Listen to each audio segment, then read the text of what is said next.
Now, the circus is in town. I've heard that before. What does that actually mean? Is he asking, did she fuck like one of the freaks? No, I think it's like switching the kid for a sideshow Yeah, freak he's or just something one of by the accident. sideshow. That makes people. a lot more sense. But when the baby came out of Pinhead, they would have known that there was a problem. Is that why maybe she could have been known as the sword swallower? Fuck, I hate laughing at when you make a joke, but that actually got me, you dickhead. We're batting 1,000 tonight.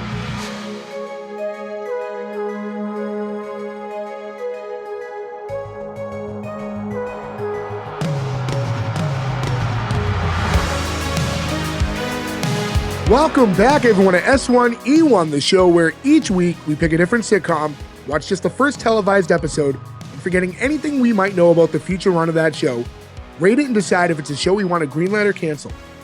This week we're going to be talking about Charles in Charge. Charles in Charge went 126 episodes over 5 seasons, originally airing on CBS before moving to syndication. Today we're talking about episode 1, which was called Pilot, originally airing October 3rd, 1984. So to get things started, I'm Jay Gags. With me as always, all the boys, Gordo, Joe, Nick, and Ferg. What's going on, guys? Heyo. Not you, goon machine. I have that specifically noted that it is now my favorite term ever. They use that. The one thing about this episode that's really interesting is they use the same, like they make references over and over again, and they make the same comments over and over again and do a ton of callbacks, but not once are you like mad about it. You're just like, oh, this seems it like was good, all clever writing. praised. I thought, I want to make just myself a shirt that's just a black shirt that in white letters just says Goon Machine. I feel like I would wear that shirt, yeah. I feel like people might think it's a hockey thing, though. Who cares what people think the shirt is? Like, either way, they're not going to know. And honestly, unless you run into Willie Aames somewhere in his Bible Man costume and he's like, not you, goon machine. Can we talk about Bible Man for a minute? Did you guys look into Bible Man? Do we have to? Go for it. Yeah.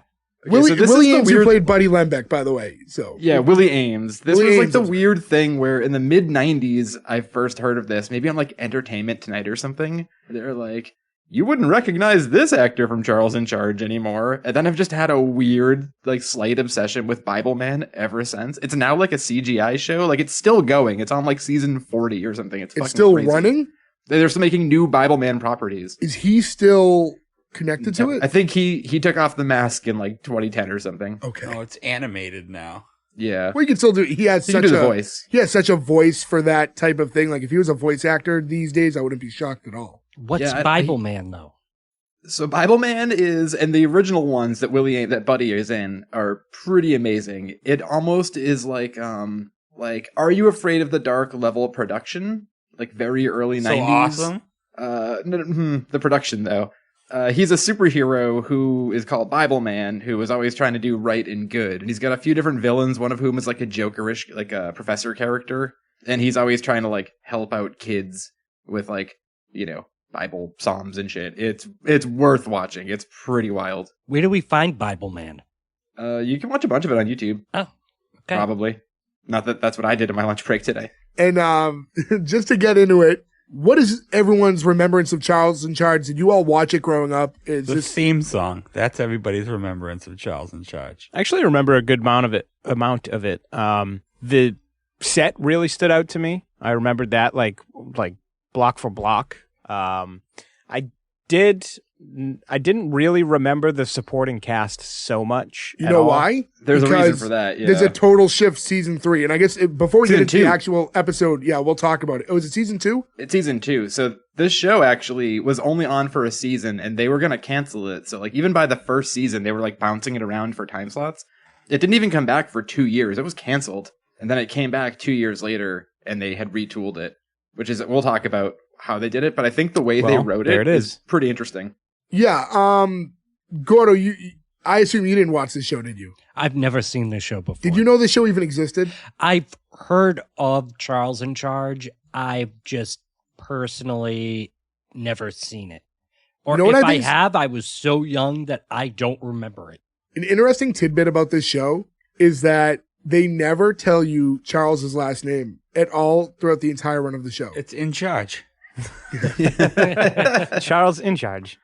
I think But, it's Dutch, maybe. And because of that, there was speculation. People thought that he was the same character as Chachi because they're both Charles. But when you go like timeline wise, So it just doesn't work out. Like he'd be far too old by the time the 80s existed. Chachi leaves Joni, and then he decides to pretend he's a college student, and then they let him watch a bunch of these kids. That would be a very interesting twist. You know what's funny too, actually, is this set is like just a more modernized version of the Happy Days house.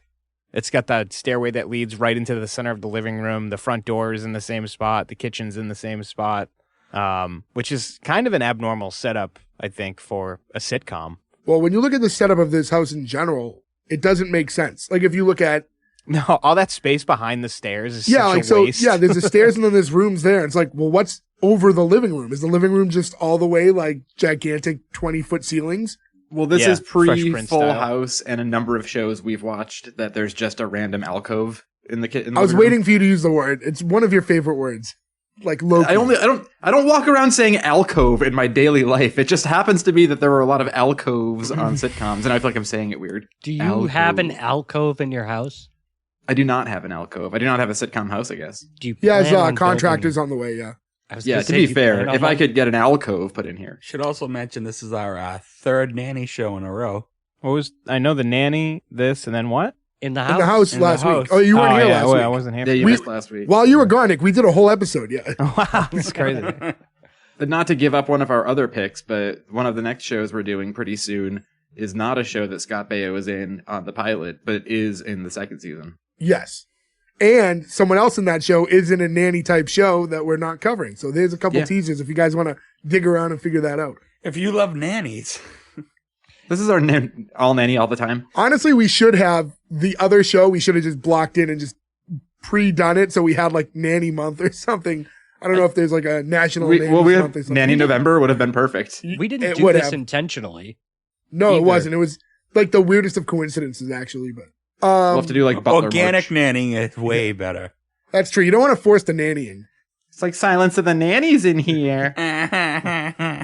But yeah, you know, we touched on it a little bit earlier, and before we get into the episode, because I don't know how we naturally bring this up, we talked about the move to syndication. The family just gets swapped, Nick, after season 1, but they do it in a way where the family moves and they rent the house to a new family, and that family somehow Charles stays with them. Interesting. Yeah, Okay. he's on vacation for the summer and he comes back and he's like, why is there a new family living here? And then they're just like, well, if you already lived here watching their kids, why don't you live here watching our kids? Yeah. How times have changed. The twist should Yeah. have been Charles is dead the entire time, and his soul is stuck with that house. He just can't watches escape. children. What's kind of weird is I feel like some of the people from the secondary cast are like fairly famous, right? Like Nicole Eggert is one of the people I always remember from Charles in Charge. And she's the daughter from like Mach 2 Charles in Charge. Joe, it's Charles in charge. Yeah, Charles in Oh, charge. I'm sorry, was I yeah. pronouncing it the Charles proper way? in charge. Charles! I was gonna say, one of the things I remember most about this show is Buddy just going like, Charles! Yeah, this is a big one that was on syndication a lot when we were kids. I feel like I would catch this all the time and loved it.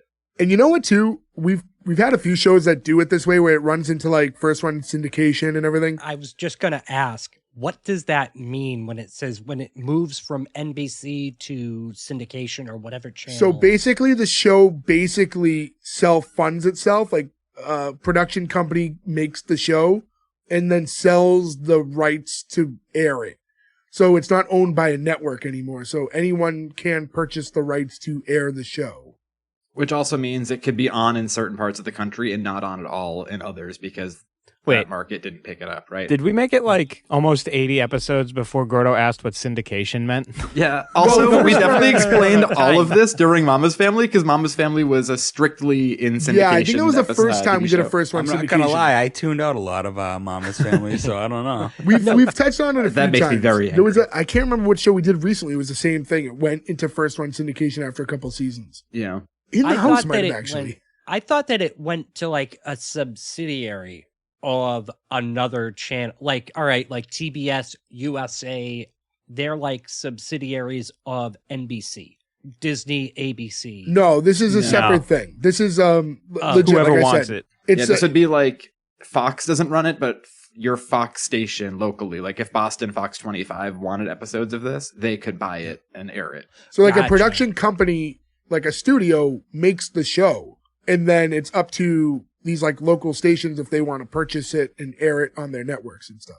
I feel like people who are younger than us probably won't have remembered this, and it's like such a gone thing, right? And now there's like the Me TVs, which are sort of like local, and they do like local newscasts or whatever. Gotcha. But when we were kids, there was a lot of channels that were like affiliate stations that did a lot of even their own programming, like the WLVI Kids Club, like things like that, you know, that were like, or Zoom, which is like a Zoom. Boston-based show, right? Gordo, Crafts Critters. the best way, I don't know what that is. That was like PBS. So the best way to explain it, I guess, would be if you look modern day, like, so you know how Netflix sometimes makes their own shows, but then sometimes a show is made and they just buy it after it was already made by someone else. Yeah. It's like not really a Netflix original, but they just purchased it and aired it first. That's what Like, it's happened. kinda like that. That's what happened with the darker Sabrina show. Yeah. So Like it's Trailer Park made. Boys. Yeah, I don't remember exactly how that went. It might Yeah. be for that too, though, because Well, it happens a lot for like Letterkenny, right? Like Hulu is the U.S. distributor of Letterkenny, but they don't have a stake in it. It's made by the CBC. Gordo, for Trailer Park Boys, Netflix bought it and then paid for it to keep going. So that is a little different. So it's kind of like half syndicated through Netflix and half produced by Netflix after a certain point. But syndication is usually the show is already done, dead, and gone, and then somebody buys the rights to air it after the fact. Well, that's the difference between standard syndication, where like now you'll see episodes of Seinfeld on television, right, and yeah, yeah. first run syndication where it's airing for the first time that way. Yeah, you're But it's the getting new same. episodes. It's basically the same process, only they're paying for new episodes instead of something that's already, expired. Oh, well, thank you guys for educating me. And I'm sure that there are a few listeners Yeah, out there hopefully who some of the listeners, are live eager for this vicariously thing. through Gordo's stupidity. I just think it's nice to push useless knowledge that does not matter anymore in 2022 into people's brains, so we can make people forget math. Yeah, because, like, I this, feel like- like that's how I think all the time. Because like first run syndication doesn't even like exist anymore. There's no need for it. Because Yeah, everything it's like just such gets an sold. archaic thing at this point. So this is to get into the episode itself. This is one of those shows that just starts with the intro and not a lot there. It's one of those standard jingles, like, theme songs that has clips from the episodes within it. That kind of gives you all the actors that are on the show. One thing about it is, and I hate to do this because it's breaking our format as we do all but too much. I remember the intro being different because it was redone once it went into syndication. Yeah, I think in the syndication one, you see his room and his the lives downstairs. Like you see his basement apartment. But it's not just that, the song itself. So the song that we heard on this version is a much duller version. I can't remember the person who sings it. This is the Shandy Cinnamon version, right? So yeah, that's the original version. So she sings it. It's the same lyrics, same song, everything, but then they kind of redid it with a little more upbeat, and the music changes a little bit. But the lyrical content of the theme stays completely the same. They sound very similar back to back, but it was different in the newer version, which A little more pep. ran for the majority of the show's run. And the only way we would have really known it is all I remember. So hearing it this time, I was like, what's wrrong with the theme? Like, it's just a lot of shows did that back in the day. Like the Munsters was my first memory of that, where it was. I remember the original one. It had a different guitar, but it was the same song. What else? You mean the Gilligan's Munsters Island. today, right? The Where the Superior Munsters? Munsters? No, I don't mean the Munsters today. I mean the original Munsters run. They changed the theme halfway through. they changed it when Fall Out Boy did it. You guys are the worst. Boo earns. But thoughts about the intro itself? It's pretty standard. Ferg, this is kind of your wheelhouse, right? Yeah, I love the theme song. Yeah, it's a great theme song, and it does a slight explanation. I didn't But it also- get any of that. It's a little long. It's a little long. Well, the thing is, it's sung from the point of view of one of the kids, and that's not really made abundantly clear until you think about it. Yeah. It's I also just- kind of creepy now that I know that. Yeah. Well, There's a I new boy want in the Charles neighborhood. in He charge of lives me, yeah. downstairs and is misunderstood. Is being sung by on the first season an 8th grader, an 8th grade girl who tells him she has a crush on him. That's a little much. Oh, Step Charles. Charles. But yeah, I don't know. It was, you say it runs too long, but I'm telling you, if you go back and you listen to the slightly updated version that they did past season 1, it doesn't feel that way. It's just a little more energy behind it. More oomph. I also felt like it was like missing 3 instruments. Like it was just like it wasn't full. Maybe I'm remembering the one you're thinking of too. I think that's what it is. Yeah. This version's a little dull. Yeah, it's pretty hollow. But you'd never get this now, though. Now it would just be like the Sports Center theme song, like Charles in charge, and they just cut right into it. Like nobody does these like long drawn out songs anymore. Not too much. It is a Terrible dying art. From there, we get to the actual first scene, and we have Charles and his friend Buddy, and they're walking to the house all excited. And Buddy's just like, "You lucky stiff! You're the luckiest of the stiffs." And they're like, they go into the kitchen, and they're excited, and they keep mentioning the name Gwendolyn Pierce, who Buddy says is hotness personified.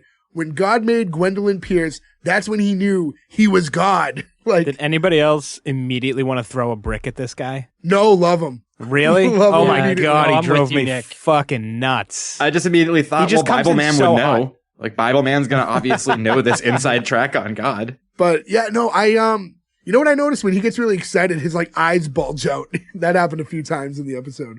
Is he He's- on Revenge of the Nerds? No. No, he was going into this. He was from Eight Is Enough, and then Scott Baio, who played Charles, was known for being Chachi, Yeah. and he was in Happy Days as the same character before that. Jody Loves Chachi in Happy Days. An interesting thing about this too, I want to bring up before I forgot. I always love when we it feels like you unlock a level in a video game when you cover a show that has a lot of spin-offs. Because you're like, oh, well, now we have all these other shows that we can cover. Right? So I was thinking about it today and I was like, there had to have been a Charles in Charge spin-off. And I looked it up and there's none, but the last season does 4 separate, or 3 or 4, I can't remember, backdoor pilot episodes, none of which actually became shows. So now I'm just really intrigued to watch those 3 episodes that act as pilots for other shows. Do you remember what any of them were like intended to be? One of them is about Buddy. This is my favorite one. This is the one I remember. One of them is about Buddy, but it's about Buddy's cousin, because Buddy didn't want to play the same character because he's afraid he's going to be typecast, but apparently he plays like, Nubby and plays like the exact same character. So like it may have actually had a shot if they were just like, Buddy moves to Palm Springs and opens a restaurant, but instead he was difficult about it and it didn't take. I love when people who get like a little outside their ego just get shit on because of it, because it's like, you were like barely a character as it was. Nobody cares about typecasting at that point. Like, you were probably going to be fine, and then somebody probably got in your ear about getting typecasted. I guess it now depends. You He never literally- heard from this guy again. Tell that to literally- Napoleon Dynamite. He literally got typecasted as Bible Man. No, but I think it depends, right? So if you're worried about being typecast and you want to get into theater acting or you want to do more dramatic roles, fine. But if you're just trying to transition into a spin-off of the show you're already on, like, who fucking cares? It's the same thing still. Yeah. That's the thing. Like if you're playing Batman and you want to play Shakespeare, right? Like I totally get that might be hard for you, but if you just want to play another wacky sitcom guy in 1989, probably just go with the proven name and take it would probably be canceled in 1 season, but you'd make a ton of money and then be Bible Man. You know what's funny? He's the best friend and he becomes Bible Man, and Boner became the Joker and that other thing. That's You true. could have got Bible Man versus the Joker. Wait, do you think Bible Man killed Boner? Wait a minute. Who's Boner? Call Oldie but a goodie. You know what's funny? That Who's Boner, by the way, our own callback to one of our earliest episodes, but we still haven't done the source material to cover who Boner is. Have we not? Weird, yeah. And that's another show that will unlock a bunch of spinoffs and stuff. That'll be a group pick. No one's going to pick that on their own. Then we can finally do Just the 10 of Us, which is one of the best forgotten about 80s sitcoms. With Heather Langenkamp. So, to get back into this show. So we're finding out in the scene that Charles asked this girl Gwendolyn out on a date, and Charles recounts like the whole event. He's like, I don't even know what came over me. And he does this like, he mimics her voice where he's like, I don't know, Gwendolyn, would you like to go on a date? Like, oh, yes. And Hey, Jay, that's a great impression. How's your Bobcat Goldthwait? it's phenomenal. Like impression? I said, find an episode where I can do it, and we'll cover it then. I got And, one. It's coming out in April. Oh. And so Bobcat on Cameo, we just have to pay the money to like get him on here. probably, but and as they're talking about this whole him asking her out situation, they transition back into the living room. So they go living room, kitchen, living room. I was trying to were you watching what they were drinking? They had like these orange drinks. They kind of look like the teeny drinks we used to have when we were kids, but they weren't quite that. There's some weird beverage stuff going on. Later on, he pulls out a pitcher of something for the dinner. I assume iced tea. Maybe iced tea, but then they're like, we're having Chinese food. It just didn't seem like a beverage that would go with Chinese food. But he's Green trying to tea. be fancy. Yeah, I mean, I guess he's not 18. He's like, I mean, are we to assume he's a freshman? He's in college, but yeah, we don't know how deep into it. I'm guessing it's the first year because he moved with them. They say something about it, like he went to college and then moved in with the family to work. It is but to go back, the drink thing, did anyone else clock that, or was that just a weird thing that my eye caught? I didn't notice that. I wasn't paying attention. I noticed the picture later on, but not that. So while they're in there, the one of the children who lives in this house, Lila, walks in, and now she's shouting out the name Alexander Morgan, and Buddy goes, "No, Buddy Lembeck," and I guess he just thought she was addressing him by shouting his whole name out. That, or he was like, no, fall in love with me. Yeah, maybe. Yeah, but then she says, "Not you, Goon Machine," which you mentioned earlier, and I love it. I don't know what it is. Something about that name. It's a good insult. Because Goon Machine could have tagged with Andre the Giant and Oh, God. and when they had like what was it? So it was Giant Machine. Which one was Axe? He was Mr. Wrestling. What was his machine name, though? I forget. There's a few of them. But yeah, he could have joined that group. I feel I'm sorry, I've got Fred, another wrestling did you thing that moan? comes up Did out. you moan? Or groan? Yeah. Oh, the only other wrestling thing I wanted to say was the Scott Baio's 45 and single show that came out like 5 or 6 years ago that was produced by Eric Bischoff. Oh, that was one of his? That was one of his. I did know that, actually. Bischoff and Jason Hervey. So Lila says that Alexander is class president, best athlete, fabulous looking, most excellent boy in the 8th grade. And he picked her to help him with his homework. And you have Charles, who replies immediately with, "I hate his kind," which I believe is because he is of the same cut. Is that's what how I you gathered take that too, line? yeah. Same guy. And every character except for Buddy in this is like well aware of the ill sexual intentions of a young man. So like you get the dad, you get Charles, both understanding it. When she was talking about this whole thing and how he picked her to do the homework with him, before she announced it, she was like, "Oh, guess who he picked?" And there was a nice little like back and forth with the two guys where they're like pretending they can't figure it out until she finally shouts that it's her. And I thought in that moment, like they had like really good chemistry. And that's when I realized like the two had worked together before because they were both in the movie Zapped. Oh, Zapped, a classic. Yeah. Did you ever see Zapped again? I have not seen Zapped again. Whole different cast. So much like Charles in Charge again? Was that a thing? No, but the second season. Okay. No, Zapped again was someone else finds like the weird prune juice and does the weird, he gets superpowers from it. S1E1 double feature night. Zapped and Zapped again. Oof, what a night. We can throw in Mac and Me because one of the little kids in this is in Mac and Me. Well, just rewinding the part of him falling off the cliff. That's all anyone wants to see in Mac and Me. Wait, there's more to that movie? All I know, by the way, of Mac and Me is just the fact that anytime Paul Rudd was on Conan O'Brien's show, he would keep pretending to have a clip for his new project and just play the same clip every single time. And like there's like compilation videos where you can watch that. He like legitimately tricks him almost every time because of the way he sells it.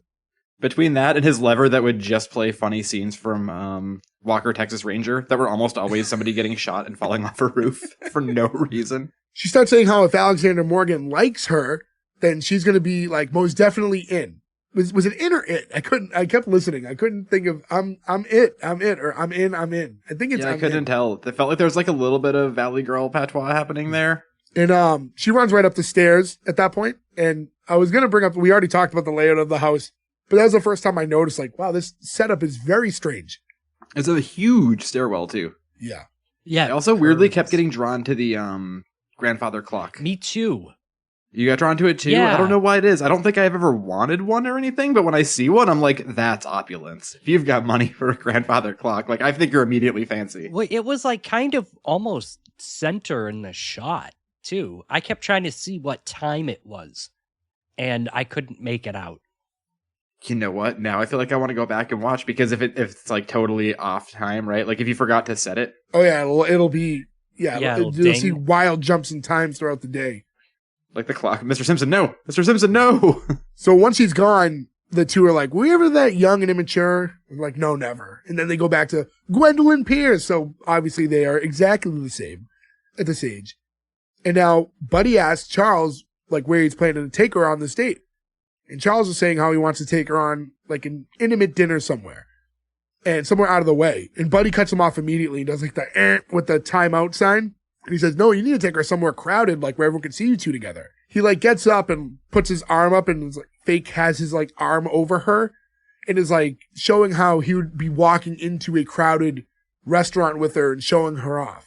Can I ask a question to peel it back a little bit, like to get a little further in the episode here? Are we to believe that she is the bicycle of whatever university? Because the way that she puts it, like, I'm a person. Like she gets around? Yeah. Like, are we meant to believe that? And if so, what would be the purpose of going to a crowded bar with your buddies in it? Like, I'm just curious. Like, I'm not trying to be funny or anything. I don't think that's exactly. Sexually. I think there are. It was more that she was seen as so beautiful, so unobtainable that being on a date with her makes it like a status thing that you have her. But I thought she referenced that. They kind of do, but not like explicitly in a way where they were talking sexually. Like I could see how it was interpreted that way, and that could have been what they meant, but I didn't fully take it that way when I heard it. Yeah, I think it goes both ways, but I think her intention in this is to be like, people just see me as a pretty face, but nobody cares about like who I am or what I have to say. People just want to be like with the idea of me, but nobody knows who I am. Gotcha. But I am with you that I could totally see that conversation being like overtly sexual. Everyone's just trying to sleep with me and they just think that's what I do. Also, in this moment where Buddy's talking, he mentions that like out of the way is where you take girls from the plant world who eat flies. What did that mean? Ugly girls, like mutants. But was that like a reference to something specific of the time that I'm not catching? Like, is there some weird movie just saying, in the 80s? if you go somewhere out of the way, that's if you have an ugly date, so people don't see you with this uggo. But of the plant world? By the way, Like, I love the is term uggo. Did Swamp Thing come out that in 84? It might have. Yeah, it's a Swamp Thing It reference. just seemed so out of nowhere. Like, I didn't know what to take of that. It might be a reference to something though, because he mentions. Is it a Sebastian reference Cabot. to Shop of Horrors? Because he said don't- he eats flies. She eats flies. Well, if little Yeah, but shop it's of a horrors male that fly. eats humans. Right, but it's a fly trap. I don't know. I don't know if there's a specific thing this was supposed to mean or not. I really couldn't put it together. Well, he makes a like fairly outdated reference right before this, so I wonder if that's supposed to be something else. I don't like know. He didn't pick up. I don't I know. thought maybe one of you guys what would was have the something. other outdated reference. He says, he's like, you have to be like a gentleman's gentleman. And he's like, what am I? He says the actor's name. It's I had no idea who this was, so Sebastian Cabot. No, that comes up in a minute. And I do know who that is because I Yeah. looked it up. I thought that was in this scene. I thought It was is when in he this was scene. It just didn't explaining- happen quite yet. Okay. Well, what I'm saying though is he makes a kind of obscure reference here to something that if you didn't know, you wouldn't know. So maybe that's also in another obscure reference. So Buddy tells him after dinner, like, the next place you have to take her is back to that house, the house that Charles lives in. That's when he's like, you know, when you first told me that you took this job taking care of children and moved in with this family right on top of going to college, I thought you were insane. But now I'm starting to see the advantages. And I'm like, what? It's a good excuse to lay out everything that's happening in a throwaway line, but it's like, here's the plot of the show. Hey, you know, when you first told me, here's the plot of the show. Throw some quick exposition in there so everybody can figure out what we're doing here. But I thought in a way it thought worked. until then, I thought it was really strange that the series just picked up in the middle of his life and like without any explanation. So. I kind of like that though about this. You could go either way. instantly- Yeah, you instantly get right in the pocket, and everybody had chemistry. I feel. Well, I mean, if you jumped in and there wasn't that line and you came in like 10 seconds late and didn't hear the song, I think your assumption would be that he's their older brother. If you're Yeah. gonna do it True. this way and drop you into like him already being there for a few months, you have to have some sort of a way to explain it to the audience. We just covered The Nanny a couple weeks ago, and The Nanny was the origin story. And then In the House was the origin story. But here, where it's already starting off, you needed to at least let us know why he's in this house with all these kids. Yeah, I prefer that. It works. You don't always need not every show needs the origin story episode 1. How old was Scott Baio when he made this? By the way, We can do a little math. Yeah, I forgot to look up what year he was born in. So And for the this- rest of the episode, if we could just refer to him by his legal name, which is Bob Blah Blah, I'd really appreciate that. He was born September 22nd, 1960, so he was 22. 24. Oh, okay. So 24. he was right around that 24. age. I thought this was 82. 84. I tried to look it Oh, up, okay. but I accidentally looked up how old was he in Bugsy Malone. Which is a couple years before this, right? Yeah. Which later on, he's dressed like a 1940s mobster, so I'm assuming that's in reference to Bugsy Malone, right? Charles says he doesn't bring dates back to this house because he doesn't think the kids are ready for that yet. And I thought that was funny because that's a line that you would only have if you were a divorced parent and you didn't want them to see you starting to date again. Not like, oh, it's so weird that the guy who takes care of us has a dating life. Right, and that would be a whole plot line, too. Like, now Punky, Daddy's got a new mom now. Because they're younger kids, except for the daughter's a little older, but like even the two sons who are younger aren't so young that they don't understand the concept of dating yet. You know, they're a little bit above that. Yeah, they're almost like 10, 12 because they're asking about girls. So they're almost I thought there. maybe a little younger, but maybe around 8-ish. That's kind of where I pegged the two boys. They're not twins, obviously, so they're not supposed to be the same age, but I would say maybe in that realm, like 8 to 10. And then the daughter was She's in high probably school? 14-ish. She's probably like a probably eighth grade. freshman. She's in 8th grade. It's like Oh, was 13, it 8th grade? 14. I feel like these are Oh, that's like right. repressed feelings. Like parents broke up and he had to watch his mom date someone new, or his dad. Like, this is your new. This is His mom dad's comes new into play girlfriend. in later seasons. She becomes like a big character in the show after this first season. She was also one of the spinoffs. Yeah. And that's John Travolta's mother, right? Yep. At this same time, we had John Travolta's mother on Charles in Charge and Sylvester Stallone's mother on Glow. It was a great time for TV moms. I would have loved a show with just the two of them together. That would have been a great show. She was in the wrestling show? Yeah, she was like the house mother. Sylvester Stallone's Sylvester Stallone's like actual mom was like the house mother. It was really funny if you ever watched episodes of Glow, like the old ones, where I've it's never like, seen it. it goes through all their like wrestling names, and then it's like, and like Judy Stallone. Like she's not like, fucking Killahantis or something. She doesn't have like a wrestling name. Killahantis. Killahantis. That's It Joe's sounds like a character. culturally inappropriate wrestling name a female character would have in 1980. Joe always dreamed of being in Glow, and that was the character he had created for himself. Also, Gordo, you've never seen Glow? No. Oh, you would like it. Well, no. No, he's talking about Joe's talking real about Glow, not actual not Real the Glow. show. Like the actual Oh. show Glow. in the 80s. Oh, okay, all right. I was going to say, I don't remember this person you're talking about. I just say, shouldn't she be dead by now? How high was I when I watched this? I don't remember this character. I watched all 3 seasons. But yeah, no, watch the actual Glow, too. It's a show that we can't really Gordo's cover. in that show. Yeah, Gordo, you do look a lot like Mark Maron these days. You kind of do, yeah. Just fucking like him. And he didn't see it, and he goes, I don't see it at all. He posted 2 pictures of him and Mark Maron, and they're indistinguishable from each other. Yeah. Yeah. You know what's funny, too, is like Gordo's gone through so many different looks and could have chose a photo of him where he didn't look like Mark Maron. Yeah. Like you could have looked so much different. Instead, you picked one that looks literally like a WTF promo photo that he would sign after the show. Maybe that should be my shtick. Just go to his things and just sign things for people. You have to just spray a little bit of silver in the hair. And it's Let's getting just there. put Gordo on Cameo as Mark Maron. Well, just get him a check mark now, right? I was going to say, we can get him on Twitter. Yeah. So anyways, when he's talking about the bringing to the dates, that's when Buddy asks him if he's joking or turning into Sebastian Cabot. Joe, you mentioned that earlier. Please Sebastian explain, since you guys looked it Sebastian up. Cabot played Uncle Bill in Family Affair. The 60s family sitcom. So it's so he's comparing him to his character on that show. whose nickname was the Gentleman's Gentleman. Talk about a real timeless joke, eh? Yeah, it's really... Well, I will you say, gotta though- remember, it's 84. So us talking about it in 2022, we're a little far removed. None of us watched Family Affair. Joe Yeah, probably it was, did. It was less than 20. It was like 15 years since that show was off the air then, so it's not that far back. But I also found out when I looked him up that in like 1968 or 69, he's got like a very sophisticated English voice. He just did an entire album where he just reads Bob Dylan lyrics. And now I'm like, well, fuck me. I'm going to go buy this record now. What is the purpose of that? I mean, I think that he was probably... I think the purpose was to be like, I love Bob Dylan, but a lot of people don't like Bob Dylan's voice. But Bob Dylan wrote some of the greatest lyrics of all time. So I think that was probably a thing to be like, all those people who were like, everyone's talking about how great these lyrics are, but I can't stand this guy's voice. you can hear the like poetry that is his songs. Just put it in a book. Just fucking read the lyrics. True.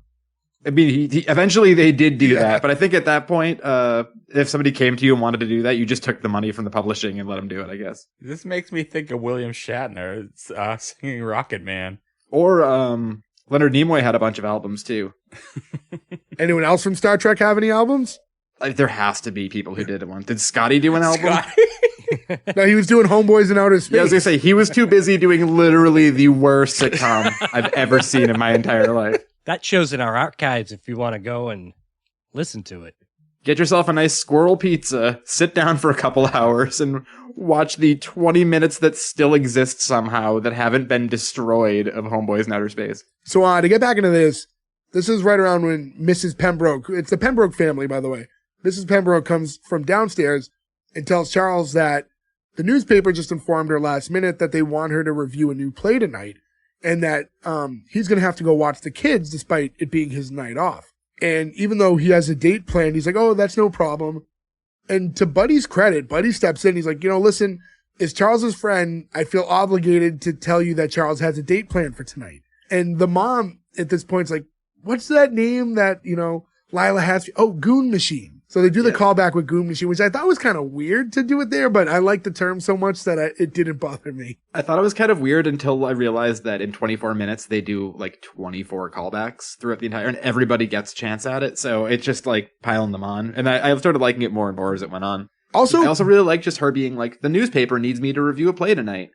Is like, everything about what her job is without having to explain it any deeper than that. Like an offhanded comment, you're like, oh, she clearly is a play. Imagine a job that doesn't exist in 2022. What do you do? Oh, I review local theater for the newspaper. Be like, oh, cool. At the unemployment office, this is not a job anymore. Now you just put it in your blogs. I thought Buddy was being a pretty good friend, even though it looks like Buddy's goal is to just live through Charles because he wants him to go on this date so bad because she's so hot.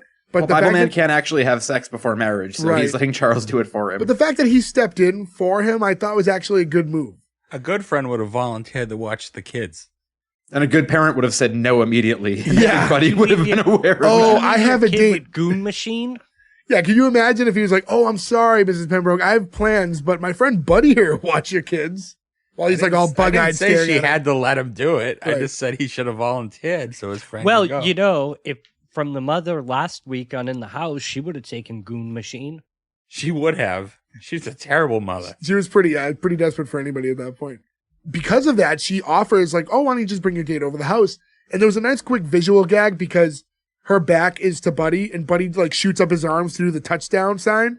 And then she looks back and he like drops them real fast. I thought that was really good. It was well timed. It was quick though.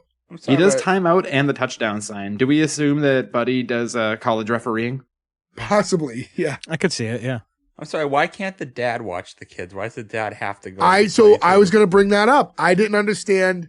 This whole problem would be solved if, oh, you have play. That's fine. You know what? Like, I don't need to bring my husband to see the play. Maybe he wants to go because he's a patron of the arts. That's fine. He can want to go. But if you have 3 children and it's your live-in nanny's night off and he has plans, then you could just not go to the play. Lila's old enough to watch children. Also, not to like get more into the later of the episode, but they get really excited when it's just the two of them and they spent the entire night together. Like just the two of them. I think that's a sexual scenario though. Well, yeah, I mean they could have banged in the bathroom of this playhouse. Also, since we're getting I would have loved if that happened though. I want to read her review in the paper. Be like, this kid's kind of weird. It sounds like you didn't watch the rest of the play. What were you doing? We're going to get into it later, but that dad is younger than us. He's, younger than me. Oh, yeah, He's we'll talk about that. But I felt like he was 60. We'll younger than all of us that. on this. And the dad, by the way, is goddamn Hoover from Animal House, which I totally forgot about. He pops in and I was just like, oh my God. Charles was very hesitant and he's like, but she's a girl, like talking about having the date over. And, what about the children? They'll see her. They'll know. And it's like, what's his hang up on? If he's not going to do anything inappropriate, right? Let's say his intentions are completely pure and he just want to take this girl on a date because originally they were just going to go out to dinner. Why is he this petrified of these kids seeing him have a girl over? Is it because he thinks he can't control his lust? Because that's what everybody does for Gwendolyn. But at this point, when he's talking about, I don't know, his nerves seem too much for the situation. It's not like he was planning on like having sex with her in the living room or something and they walk by. Maybe he just has a giant dong and it's going to be hard the whole time. That's probably it. You know what? Now, Gordon, now that you say that, that is probably the real fear. Is he's so worried about his gigantic erect penis just going through his pants in front of these kids. I'm more surprised if she's such a big deal. Like, why doesn't he think, oh, that's a pretty lame date. I'm getting this like 10. I'm going to just bring her to this house. I think like, that's part of it too, right? Like it's not in the forefront of the conversation, but that's probably part of the thought process. But also, it's a very nice house to bring her to. Yeah. And she's basically like shoving the phone in his hand and she's like, children know everything these days. We have cable TV. And also, not to jump ahead again, before you mentioned he's 35, that's this guy's house. And he's 35. Can we just talk about it when he brings up his age? Like like I said, let's talk about it when it comes up. My bad. I can't get over it. You mentioned, and I was like, I have so many things in my notes where I was just like, Silly me, I thought an appropriate time to bring it up is when he brings it up.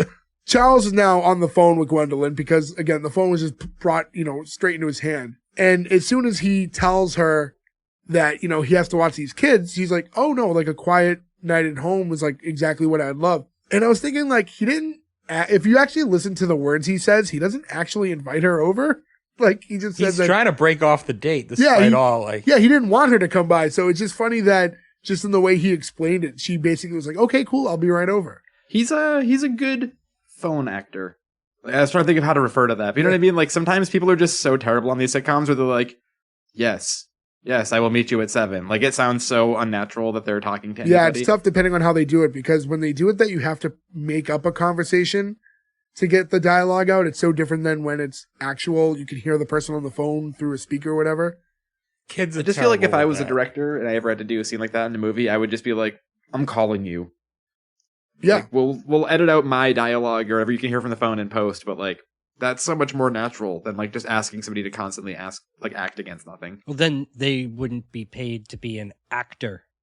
That's what they do. Act. Yeah, but there's still ways to get a more natural performance. And if it's as simple as making a phone call to not for risk free. it. Yeah. Method acting. They have It to also pretend would- they're calling Gwendolyn Pierce. No, yeah, that's what he did. We're just saying that there might be better avenues to get a better performance. Yes, But but he that does, he's okay with it, so. that would result in them having to, instead of having just a prop phone, set up a real phone with phone lines that worked and all this other stuff. That's true too. There's more that goes into it, like, especially then. Yeah, but It's back not- then, how many phones do you think were hooked up in a studio in a pre-cell phone world? Probably a million of them. Yeah, but you're running phone line. It's different than now where they can just call a cell phone. Cell phones ruined everything. So, the next scene is the first time we meet all 3 kids, and they're all in the kitchen having dinner, which I thought was like, if you're paying attention to what they're eating, it's very weird. Because it looks Yeah, like 2 of the kids have just sides with no meat. It looks like they have peas, carrots, and mashed potatoes, and I see no like turkey or meatloaf or anything on the plate with it. Yeah, the Burgers other without one. Just has buns. a burger patty? Well, no. For the other kid has a burger patty, Just But- the patty. no but, bun, like- yeah. no bun, but he doesn't have all the other stuff. So, And then- Because they traded. That's what they say. It's, I'll give you all my. but why do the parent parents, if you're asking the kids what they want, like if he had a different dinner, if he just had a random burger patty, that's usually one kid is fussy and you're giving him the special meal he wants so he'll eat. But he didn't want that anyways. He wanted what the other kids had. Well, the other one is eating like a Thanksgiving meal, like But there's no turkey and meat. mashed potatoes. She There's was no eating turkey. There's no turkey. There's That's what she mashed was potatoes. cutting. I saw no meat. I tried. Maybe she already rewatching. ate it at this point. No, she was playing with like a piece of turkey. I thought We she also was playing- watched this in like 480p, so I mean, Yeah. it's up. Yeah, for I was going to say, the debate. copy we had of this was not the highest definition. so- I was catching just peas, carrots, mashed potatoes, but we could look back at some point, but I didn't see it. But Gordo, what you say makes more sense, right? Because it doesn't make any sense for them to just be eating sides. That's such a shitty little kid thing, though. It was like 3 kids, and they all want something different. No, they had the same meal, but they exchanged stuff. That's his line. He said, So "I'll they're give you eating the burgers, peas, you give me carrots, the mashed sides." potatoes with burger patties. It's Something's not weird. tracking. It's weird, but they are eating the same thing. I've it's eaten that actual a line. lot recently. As an adult, that's your choice, though. Like, as feeding your kids, like, this is alien Yeah. food. Be like, oh, we made American human dinner. It's like, wait, what? Just burger patties and mashed potatoes? Also, it's important to note that one of the kids, Douglas, so it's Douglas, Jason, and Lila, right, are the 3 kids? Mhm. Douglas has a mask on. It's a great mask. He's the Mac and Me kid, by the way. But the mask kind of looks like the Mac and Me like alien. Is that I will say this is only It a year does. away from Rocky Dennis, so I think this is a little insensitive. the what? Mask, the superior movie Mask. Oh, Wait, if I say Rocky Smoking. Dennis, you don't know who that is? With No. Cher? Yeah, I he don't- doesn't Jim move Carrey. mask with Sherry, but you don't know the actual Rocky Dennis Not is a Jim real person. Carrey. You're not like familiar with this? Somebody says Rocky Dennis and you just don't know who that is? no. No. He's got the big deformed face, and he dates a blind girl. Sloth? I Different never- Who movie, did similar Sloth date plot. other than Chunk? Come on. They weren't dating. They were. No, he was dating Owen. No, I never saw that other movie, Mask. Fifth movie on our Yeah. list that night. It's gonna be a weird night. But no, so is it possible? When did Mac and Me come out? Was he wearing a Mac and Me mask? No, Mac and Like, Me's it's after not. this. It's not a Mac and Me mask because Mac just has two little horns. This thing had big ears. It looked more like Dobby from Harry Potter, which it No, definitely it wasn't looked- because it didn't I was gonna exist. say that definitely isn't the case. Is it No. Jar Jar Binks? No, he looked like one of the aliens on Star Wars, and I can't think of the one. Mac and Me is 88, so this predates it by 4 years. Okay. Maybe it's a proof of concept. They were going Yeah, for. that's It took it. them a long time to work through the kinks. Or they're making that movie and they cast that kid and they're trying to figure out the alien. You're like, wait a minute, remember that pilot? But yeah, all right. So if none of us know for sure what mask that is, we can move on from it. That's we talked about. Then they start doing the exchange where Douglas wants the peas and carrots and offers his burger patty to his brother. The whole thing is like he's explaining that the peas and carrots are a living energy from the earth, and a burger is a charred remains of slaughtered animal carcass. I don't like. It's not like he was. It's weird because I feel like a line you would have got if he was more of a hippie-ish kid. But he's not. He's more of a brainy science kid. He was Yeah, just this is more pointing like a out- Valley Girl, you work at the health food store character. Yeah, it didn't make sense entirely, but you're getting at least the vibe that this kid's a little eccentric. Weird kid. He's just off. You can say eccentric. This family's clearly rich. You can say eccentric. Yeah. You know how they got rich? They give the kids frozen patties without buns. They save money. Yeah, save money where it's important. Maybe those poor kids have gluten allergies and they can't have the bun. Possible. They didn't have all the options that you now have today. That wasn't a thing back then. You just ate gluten and shit all the time. Oh, God. What a terrible, terrible life. Yeah, Charles then walks in and tells the kids that he's having a girl over and mentions that like she's not going to be interested in talking about sports looking at Jason or D&D looking at Douglas and not to mess this up for him. And now the two boys are going like back and forth and they're kind of like, they're just throwing digs at each other and calling each other names. Jason eventually calls Douglas adopted and Charles tells them that he wasn't. So Jason chimes in and says that, well, there must have been a mess up at the hospital or something, or he's a test tube baby. And like, I'm going to find this out eventually. I thought this kid was actually a pretty good actor, the one who plays Jason. I agree. I thought they all did pretty well up He to was, this like, pretty point quick-witted. anyways, I Yeah, thought I do like it- that he What? calls the girl a lady female carbon unit right here, too, which I thought was a pretty good line. I just thought the joke went a little too long. It should have been like the adopted one and then ended, but then it was rapid fire. Ask the mom, ask the dad. After the, But it was just also, like, it was so quick that I was okay with it. It made sense. And it didn't seem like unnatural for a kid to keep on with that thing in that moment. I think that they just needed to keep things being weird, like quick, rapid fire. Like this show, I really enjoy this show, but part of me is just like, it's a lot of talking. Seems like there's no one. I shuts told the you guys fuck up. before, like, when we spoke outside of recording right now, I was like, it's so much dialogue. It like took a while to like take notes for it just because it's all talking. Yeah, this is one of those ones where my hand hurts so much after doing it for writing the notes. Like Ferg, as you mentioned, because he keeps on, the mom walks in and he's asking the mother if Douglas was, if when Douglas was born, if the circus was in town. And when the father comes in, he goes like, hey, when you guys decided to have Douglas, was like this what you had in mind? Which I thought was another funny line, asking him about that. now the circus is in town. I've heard that before. What does that actually mean? Is he asking, did she fuck like one of the freaks? No, I think it's like switching the kid for a Switching, sideshow Yeah, freak he's or just something. one of by the accident. sideshow. That makes people. a lot more sense. But either way, Well, if he was born for, she couldn't have just fucked him and That's spit him also out. He's true. not a rabbit. No, it's for currency. She well, fucked she a could have sideshow had freak. sex and- with yeah. somebody else and lied about it, though. But when the baby came out a pinhead, they would have known that there was a problem. Is that why maybe she could have been known as the sword swallower? Fuck, I hate laughing at when you make a joke, but that actually got me, you dickhead. You're batting 1,000 tonight. I know, I'm on Gordo, a you should roll. literally turn off your microphone and just I was go gonna away say, now. this is Don't typically ruin it. where now Gordo's like, all right, I got it tonight. And he's gonna start reaching in any minute now. So Lila starts telling her dad about Alexander Morgan, and like she's giving the same speech that she was giving Charles earlier. And I like how it worked because as she's explaining like all his accolades, the two brothers chime in and then finish the line for her. So she's been saying it so much, like word for word, that it's basically a speech at this point. Yeah, that was well done. And this is where yet another callback where Hoover says, I hate his kind. Well, yes. Yeah. And he then calls Charles over to the side. And this is, as we can finally bring up, he says, you know, Charles, I'm 35 and I'm probably not having another daughter. So, you know, if you want, basically it was like, if you want to break his leg, I'm giving you my blessing.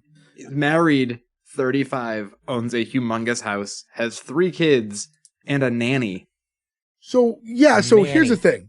To be our age, to be married, a couple of you are married, have kids, one of you has a child, own a house, like all these things are things that are normal. It's not, we know people our age who have multiple kids, a house, married, all that stuff. Our powers combined, we're one, Yeah, we're one human One being. successful human. We are one We can adult now. Captain Planet this one into partially their life. House, marriage, car. children. Bad pullout game. Yeah. With your powers combined. But no, to me it was more just visually looking at him. And I'm like, that guy's not our age. FYI, he's actually 30. Isn't that he's 30 when that episode came out? He was born in September of 53. So depending on when this was filmed, he was still 30, maybe 31. Oh my God. Yeah. Yeah, so what's funny about that is because, like, in Animal House, you're like, none of these guys are 18. They're all so much older than Right. college kids, right? Which is, like, the standard or whatever. But in this, it's actually, like, the opposite. You're like, oh, he looks like he's not 30. If you told me he was 45, I would have bought it. Yeah. And it's just, Yeah. I don't know if it's, we can't see. Obviously, times have changed. It has something to do with, I mean, obviously these people aren't all looking older. Like, you know what I mean? They're not aging faster. It's just the way they're portrayed. Our generation has also grown up a little different. Like, that's like a whole separate conversation, but we didn't just become old parents when we were like 28. Like, that just didn't 18. happen the same way. But in a lot of these But I'm saying shows, even when you have kids, like, you just don't become that typical father, mother type that like we grew up seeing on television. Guys, We're Which adult are- children. We're I all think- adult children. But I think like our parents' generation and before grew up a little earlier and seemed older. Like, even when I look at, like, if we were to look at like our parents at our current age, they seem older than we feel we are now. I don't know if because More responsible. the perspective. Yeah. I think it's the dress, in all honesty. Like, we're a very casual generation for the most part, and more so like the next generation, Gen Z. But like, our parents still wore like collared shirts and ties, and I think a lot of it has to do with suits. hairstyle too.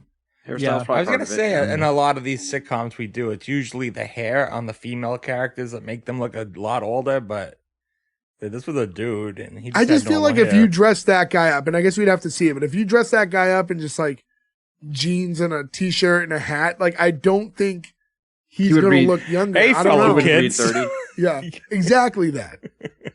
But yeah, it was just so crazy. And I was like, I had to like pause it for a minute and get my head around that before I continued. Cause I'm like, I'm going to be thinking about Same. that for too long into the next scene. So I needed like a moment there. The dad finds out that Charles is having a girl over, and again, he sidebars with him, and he tells him that, you've been here for a few months now, and I feel like I can talk to you. And again, it's because he did this earlier when he's talking about the daughter. They're kind of like, you know what I'm saying? And he's like, oh, yeah, you're saying that you want me to, be careful because there's going to be impressionable kids in the house. He's like, no, not like that. It's just, you're a nice young man and you have your whole life ahead of you. And the last thing I ever wanted you to hear is, and that's when the wife walks up because they're getting ready to go out and goes, honey, I'm late. amazing. It was very well done. Yeah, wasn't expecting it, and just because of the type of show, it was kind of it was a little more R-rated than the rest. It's not R-rated, but I wasn't expecting my period's late joke being I'm inserted pregnant. that way. Yeah. I legit had to pause laugh at this. Like I was laughing hard and had to stop it because I was like, this. I couldn't like just keep going in this notes. I Very thought this smart. joke was timed so well. The timing, especially, I think makes it so much better. Because it's like, it's not dirty, but it's pushing the line of what you'd expect to hear on a show like this. Which they do again later with Gwendolyn Pierce. So now in the next scene, the doorbell rings and Charles heads over to the living room to get the door. And that's when he discovers Douglas is playing video games on the couch. And like, what was that setup he had? Does he have a mini monitor? That is a Vectrex. And Okay. they're very sought after. It was like one of the only ones of the time that came with like the screen built in. They also came with like these 3D glasses you could wear, and you could like draw on the screen with like this light pen and stuff. So for 84 or whatever, this is pretty. Yeah, it was. Yeah. It was. I think Bandai ended up being the one to produce it in the U.S., but then there was the whole like video game crash in like 1983, and it just died with that. But these are very pre-Nintendo. sought after. If you go on eBay and you look for a Vectrex, the cheapest you're going to find is in like the $500 range. If you can get one that's working with games, you're like $1,000+. So they were pretty cool games. It was just the market was so oversaturated with bad video game consoles for those 3 years that so many of them died. But this one, I think, if it had come out in a different time, would have lasted. But Vectrexes are super cool, yeah. The NES was a couple years later, right? That was like 86-ish or something Yeah, when so it came out? Atari came out in like the late 70s, early 80s, I forget. And then everybody and their mother who had the capabilities to solder decided to make a video game console. Right. And it flooded the market and they all shit themselves. And then after that is when Nintendo came out. Got it. So like they kind of took off in the absence of all of these. But yeah, the Vectrex is super cool. It was weird to see one on a television show. Yeah, to explain it, it was like, it's not portable per se, but it would be like, It's portable by those times. yeah, it was like almost sure. like a box television, but like maybe a 10-inch monitor, if that. And it's something that you could easily, like a child could easily pick it up and move it around, but you did have to plug it into a wall. So it's portable-ish. It kind of reminded me of like the video game version of like one of those portable amps people carry around and like. Yeah. Yeah. That's weird too. I looked it up, right? So the original price for those when they came out was $200, which is probably about $600 nowadays, Yeah, that sounds right. which is crazy to think because now I know. I mean, what is the newest PlayStation or Xbox console costing? 600. Yeah, gonna say it's about 700 that. depending on, yeah. But it seems that goes back to the argument where we're like, we are all man children.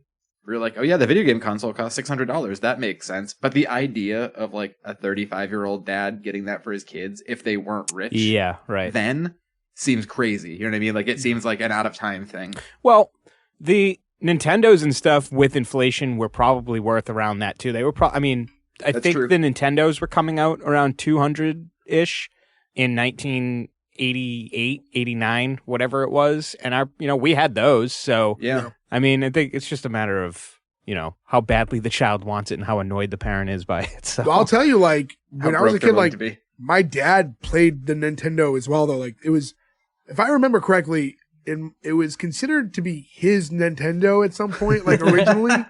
It's like, yes, Jason, you can play my Nintendo. Yeah, I think that's how it went. But yeah, in this case, with this family, this system is just, I'm under the impression Douglas is the only one who uses Yeah, that's it. So his it's toy. Yeah. I mean, So that means like that Christmas, the other two kids had to get about the same type of Right. cash value. Equal amount of, yeah. So the mother must have been reviewing a lot of plays. A lot of local plays that season. yeah, because Well, we that would don't explain the meat patty dinners that we're all having now. get into what the father does in this episode, do we? No. I don't think so, no. Is it ever explained? I'm just curious. It is. I'm He's but I not can't watching his remember. kids, that's for sure. But He's got a nanny. Why would he? they're doing okay. They're doing okay. This is also where Charles comes out dressed like Bugsy Malone. He's got this. Well, yes, he's doing the shirt and suspenders look, which is with the tie, which is like a necktie.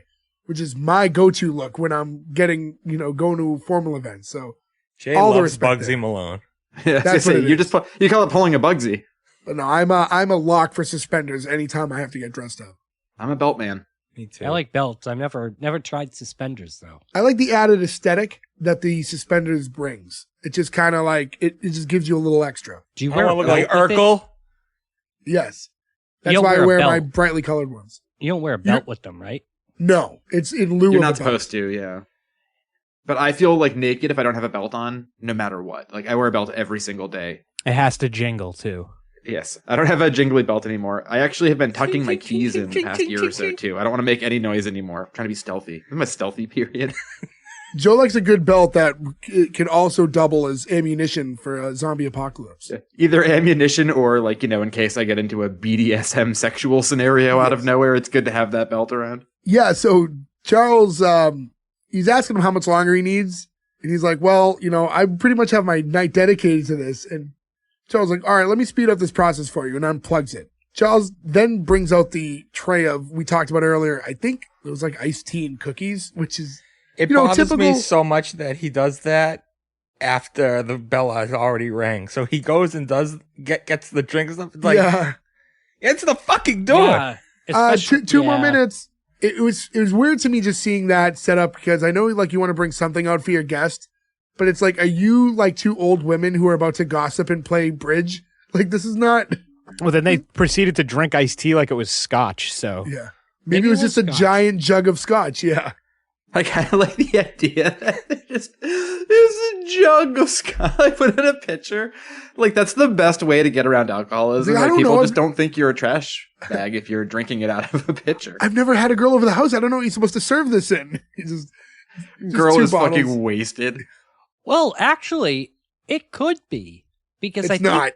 It's not. Was that time that the drinking age 18 in America? It changed a bunch between like 78 and 82, but I think by that point it was solid 21 across the country. Yeah, and he was so nervous about just the kids seeing him with a girl. I don't think the idea was for them to get drunk in the house. He doesn't seem like the kind of character who'd like just pop a beer. Yeah, he's not like a troublemaker type. That buddy though. Turning water into wine everywhere he goes. Right. So now he's like at the door and he's pumping himself up before he opens the door and he's practicing how he's going to greet her with like, hi, hello, hi. It's as simple as that. And then he opens the door and says that to her, the hi, hello, hi. It's as simple as that. And this is when we're meeting Gwendolyn for the first time. And obviously a very attractive female. She's like a blonde girl. Very much of the late 80s, early 90s, like what was seen as like the ideal female. This actress, Jennifer Runyon, she, the thing I know her from Say her is last name's Onion? Is Runyon? creating the Funyun? Runyon. Runyon. Is creating the Funyun? Yeah, the Funyun Runyon. She plays Cindy Brady in A Very Brady Christmas. I don't know if you guys have ever seen that movie before. Mhm. The Brady reunion movie where I do remember that one. Mike Brady gets trapped under the building he was building on Mhm. Christmas Eve. The first time I ever watched that movie, I was laying on the floor around Christmas time, and I was like, something seems weird, and the Christmas tree in my parents' house just came tumbling down, and just like the rack thing that holds the tree in broke. So I was like, this seems weird for like half a second, and all of a sudden there's just a giant tree on me and broken bulbs and everything all around. And I like didn't know what to do. And like my mom heard like a ruckus and came in. I was like, I don't know what to do. I was sticky for like 2 fucking weeks after that happened.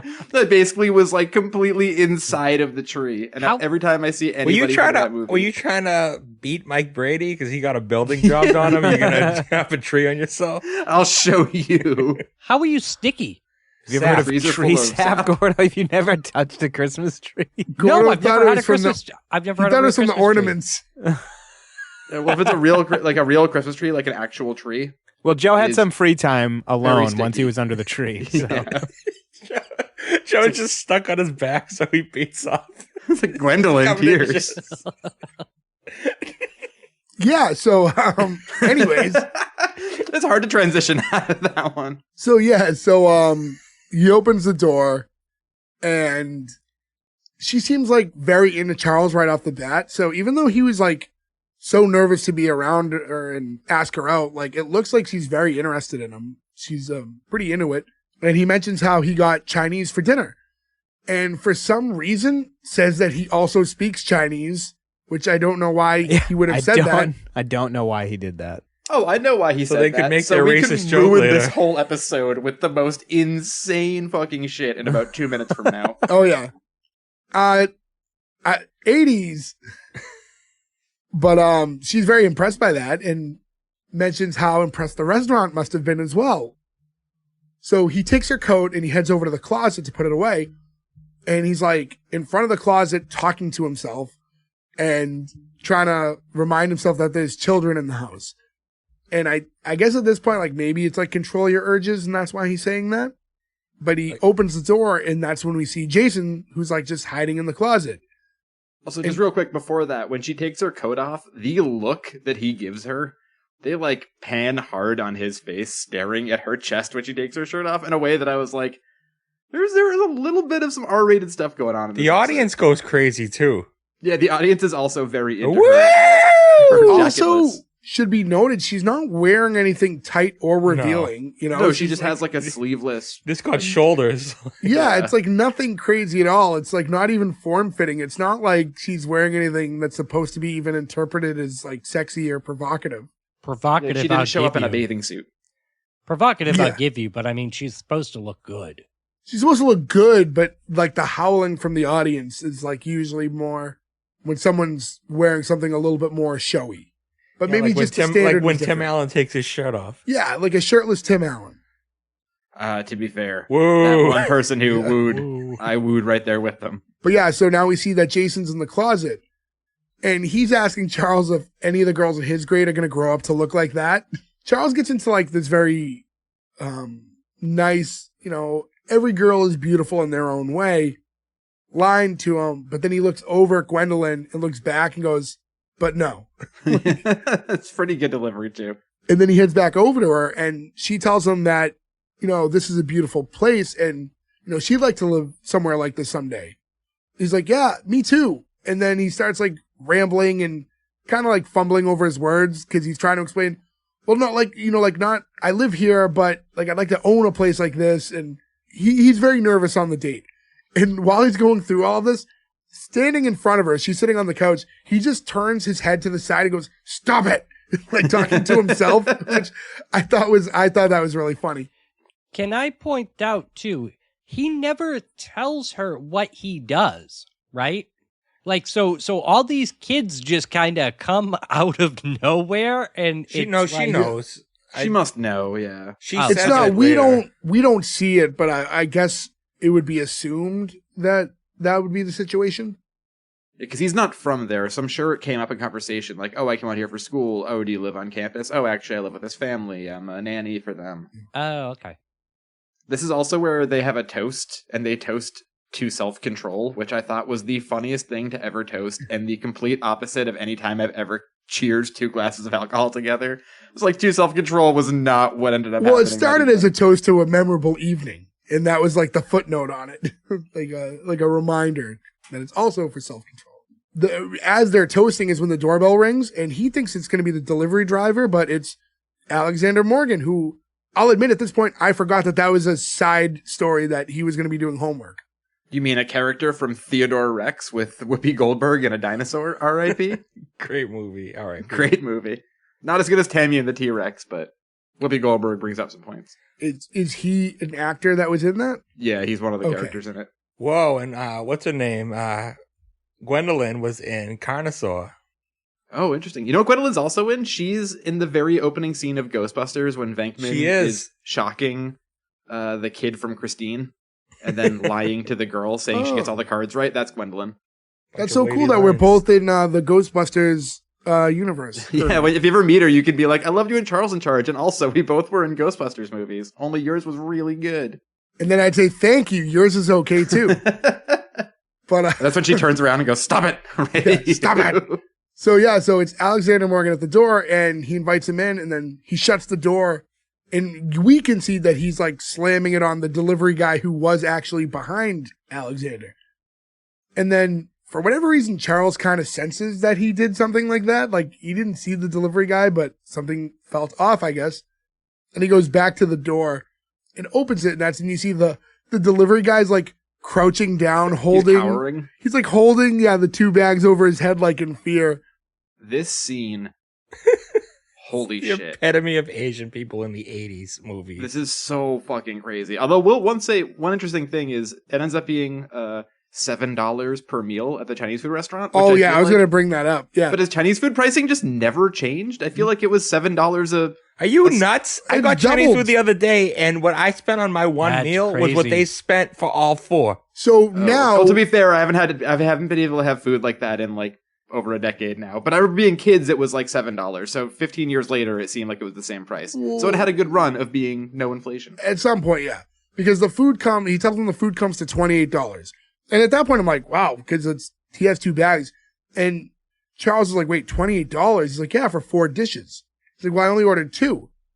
But yeah, in that moment, I'm thinking, nowadays, at least where we get our Chinese, and cheap plug to our local place, Hong Kong Dragon, best Chinese food in all of the world. We love Within you. Massachusetts, if you're ever I there. miss it. HKD. HKD Yeah. for life. A standard meal, like if you're doing like a combination platter, is about $14-15 for like one. So it's basically double the price The prices than have it gone was up. at that point. Which, But still, when that's in for almost 40 years, that's still not that bad. well, double is not great, but everything's kind of doubled. So yeah, I guess it's kind of, Everything's doubled in the past 7 months, I think. I was that going to too. say, we can't really use this past few years as a good gauge of things going up in price. That's such a side tangent that we don't have to get on right now, but yeah. The amount of money you have to make now to just live the way you did a few years ago is insane. To eat food and buy oil, yeah. Yeah. Gwendolyn hears the two talking and asks what's wrong. And he's like, oh, nothing, just a misunderstanding. So she's like, oh, why don't you talk to him in Chinese? Now, I want to keep in mind that the delivery driver is an Asian man, a Chinese person, and he's speaking with a thick accent when he's talking to Charles. Also, real quick, before we get into the racist thing, I want to mention this. Did anybody track who this is? The driver? Yeah. No. You might know him by his name, Oroku Saki. Whoa! This is Shredder. Crazy. No way, really? Yeah, James Saito. He's in a billion things, but this is Shredder from the best Ninja Turtles movie. The first movie. Yeah. Wow, that's crazy. Wow. Okay. Good eye. So then you're double mad because you're like, he was just so mean to Shredder. And then also, like, Shredder would just kill him as long as he wasn't on a roof and near a garbage truck. Otherwise, it might not go his way. Oh, that's so crazy. I should know that. I should have picked up on that. Maybe Or- that's his origin story. I was going to say, I should have just clicked on his name on IMDb and saw that. But, yeah, so Gwendolyn tells Charles, why don't you speak to him in Chinese? Maybe that'll make this argument, a little smoother because he'll know what you're saying. And he turns to the driver and he just, in the accent, just goes, I order 2 dishes. But he's still speaking in English. And He just uses, like, the worst, most racist, Yeah. like, stereotype Chinese Asian accent. It is hard to watch this scene. but what makes Oh, that it's very so easy good to watch. It's so was funny. the driver now drops his accent and goes, listen, pal, I'm just trying to make a living, so don't hassle me. He's just like has more of like a surfer dude accent at that point. So even the Chinese delivery driver is faking his Chinese accent. I found this very hard to watch. I thought the twist makes it good because you don't expect the driver to not do it, but yeah. Until Charles, he makes a comment too, though, and you're like, "Oh, come on, man! You're making this so hard." Well, But- yeah, I was gonna say that's coming. listen, is what Charles did in that moment, was that inappropriate? Yes. And would it ever happen in a modern day sitcom? I doubt it. Did I think it was funny? If we're being honest, yes, it definitely popped me. I laughed as soon as it happened. I mean, the conceit of it's very funny. Speak Chinese, and he speaks in an accent. You could do that joke in any accent. The joke itself is funny. It's just hard to watch now. I was not expecting it at all. But maybe that's This because is of the how much 80s it's too. changed. You're coming off Long Duck Dong and all these other like Oh, yeah. extreme stereotypes and all these fantastic movies. It's a different time. Asian 80s. Asian males were portrayed pretty poorly in the 80s, actually. They were always like the goofy character. And Yeah, this is the same year as Revenge of the Nerds, who like a very similar accented Takashi? character. Takashi, yeah. But yeah, again, I did 6ix9ine? like, yes. No, he's beating on his gong drum. I don't think we're talking about Revenge of the Nerds anymore. What's happening? They said Joe got Tekashi, lost and as I soon said Tekashi 6ix9ine. I was singing the song Yeah, yeah. from the end. I've as never soon as heard him. The boys in the moves are clapping along. Okay, now I know what you're talking about. Big idiot. Sorry. Elvis Booger on this. Yeah. Gordo came up with a modern reference and Joe went into a panic. What's happening? What was the reference though? What is that? Tekashi 6ix9ine is 6ix9ine. he was a SoundCloud rapper. He's kind of known for his like rainbow hair and No, face he's tattoos. known for being a rat. Now he's known for getting wrapped up in a RICO charge and ratting on literally everybody he knows and Yes. getting out of jail when he should have been in there for like 50 years.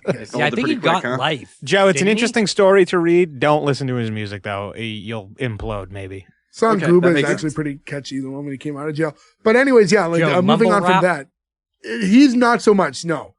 But that's a whole side conversation and Is he part of the face tattoo contingent of oh rappers yes, these days? very much. Oh so. yeah. Very He's much. like Yes, one of he's the Tekashi OGs. 6ix9ine because he's got a big 6'9" on He's under actually his eye. he was actually one of the first. You know, he led the charge on that stuff. So now Lila runs downstairs, and it turns out that she ordered Chinese food as well. She added to Charles' order and added 2 more meals. So that's why this whole mix up even happened. She offers to type up Charles' next term paper in return for the food, and he accepted, but that was kind of fucked up, right? She just like called the Chinese restaurant and ordered food knowing that she didn't have the means to pay for it. This is what I'm wondering. Did she wait for him to place his order, leave the room, Yeah. sneak in, call back, and be like, I'd actually like to "You add had 2 more. Yeah. meals." Yeah. Also, they don't explain it in this episode, but Charles doesn't get paid for being a nanny. He Gets lives room in the and house. board. Yeah, he gets paid room and board. Basically. Oh, okay. So he gets to eat food there and do laundry and live there. But he, at least as far as in this episode, doesn't have another job because it's hard to be a full-time nanny and a full-time student and also make any money. So now he's on the hook for all this expensive Chinese food as Does well. he at least get like an allowance? You would hope. I can't watch I don't the know. kids. I have a date tonight. Get the fuck out, Charles. I feel like this I'll is enjoy gonna be a sleeping little on the street bonus, tonight, right? Charles. like so the way this That's episode how Charles was joined the established. Foot Clan. He wasn't. He didn't have a place to go anymore. If you go back to the earlier in this episode, though, it was established it was his night off. So I would assume if you're asking him to do a night that he wasn't supposed to work, there must be some sort of a compensation for that. Yeah, maybe they kick him a few dollars here and there. I don't know why, but this was the point where I started to notice that like the use of full names is pretty excessive in this. Like the fact that, all right, so Charles, whatever. Charles, they're not calling him Chuck or Charlie or whatever. Charles is fine. But then Gwendolyn and Alexander are just 2 names that aren't often used full. Like the fact that it wasn't Gwen and Alex and they just kept every single time saying their full names. Gwendolyn Pierce, Alexander Morgan, or just even when it's just Gwendolyn and Alexander. I thought that was so strange. Different times. That's something you No, do to not someone. then. That's something you do to someone you look up to. You say their full name, like Yeah, I think they're because those are the hot people, quote unquote. They're like putting on a pedestal. I think it's like that's not like you don't call a girl like that Gwendolyn. You don't call a boy like that Alex or whatever. Like I think they're trying to say that, but you it go is by also what you confusing go because by. he's Charles. it's like Benedict Cumberbatch. Just say like, "Hey, this Ben." Well, it's how you I wonder if present that's called yourself that. typically. Or But Patchy. I don't know. I found it. I What about found it a little cum? strange.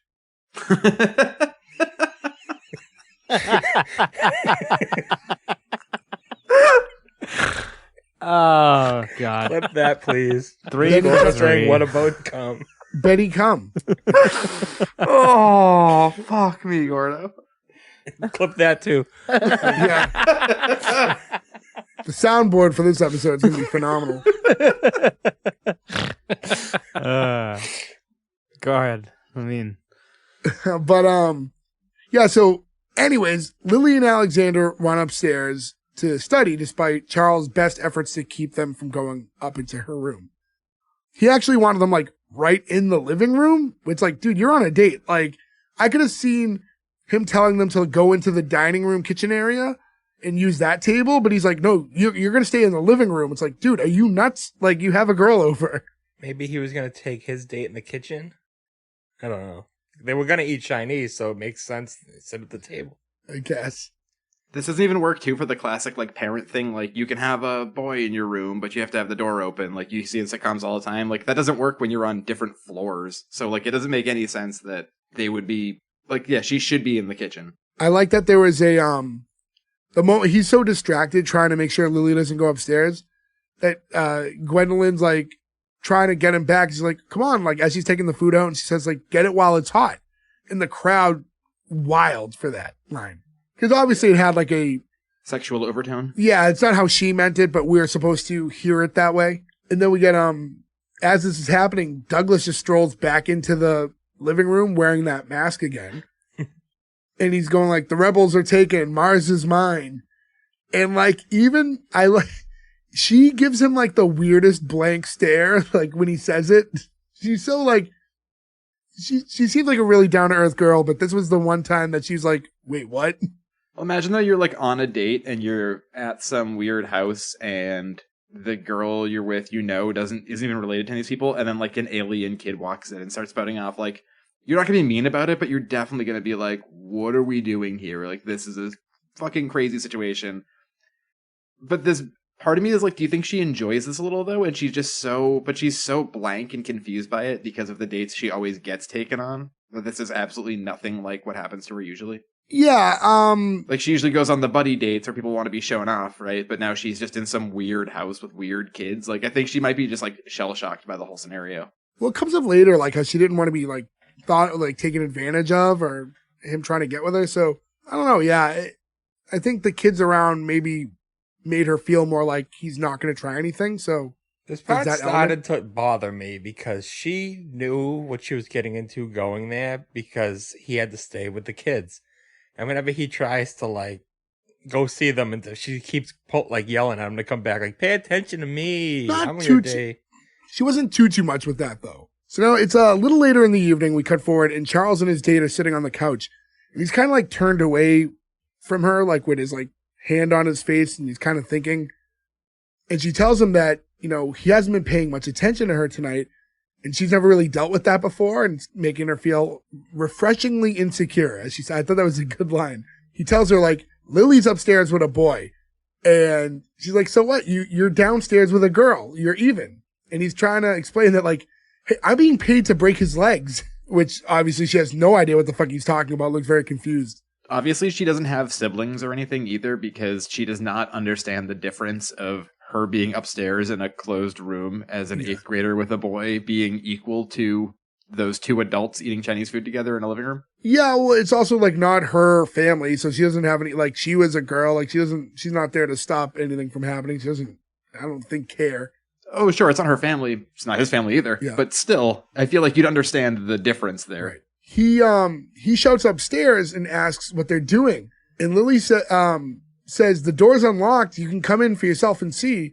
But then like, as he's like halfway up the stairs, she like walks out. And again, like to re-explain the situation of the house, there's like steps that go upstairs, and then it's almost like a balcony, like as if you were overlooking the living room. Yeah, the hallway is also a balcony. Yeah. And so she walks out and she goes, but if you do, you'll betray my confidence and I'll hate you forever. Or you can go back downstairs with your date where you belong, and I'll continue to have my tiny crush on you. And that line was so weird, that whole thing, because now the way she was acting before, really kind of goofy and stuff, at the thought of this kid coming by.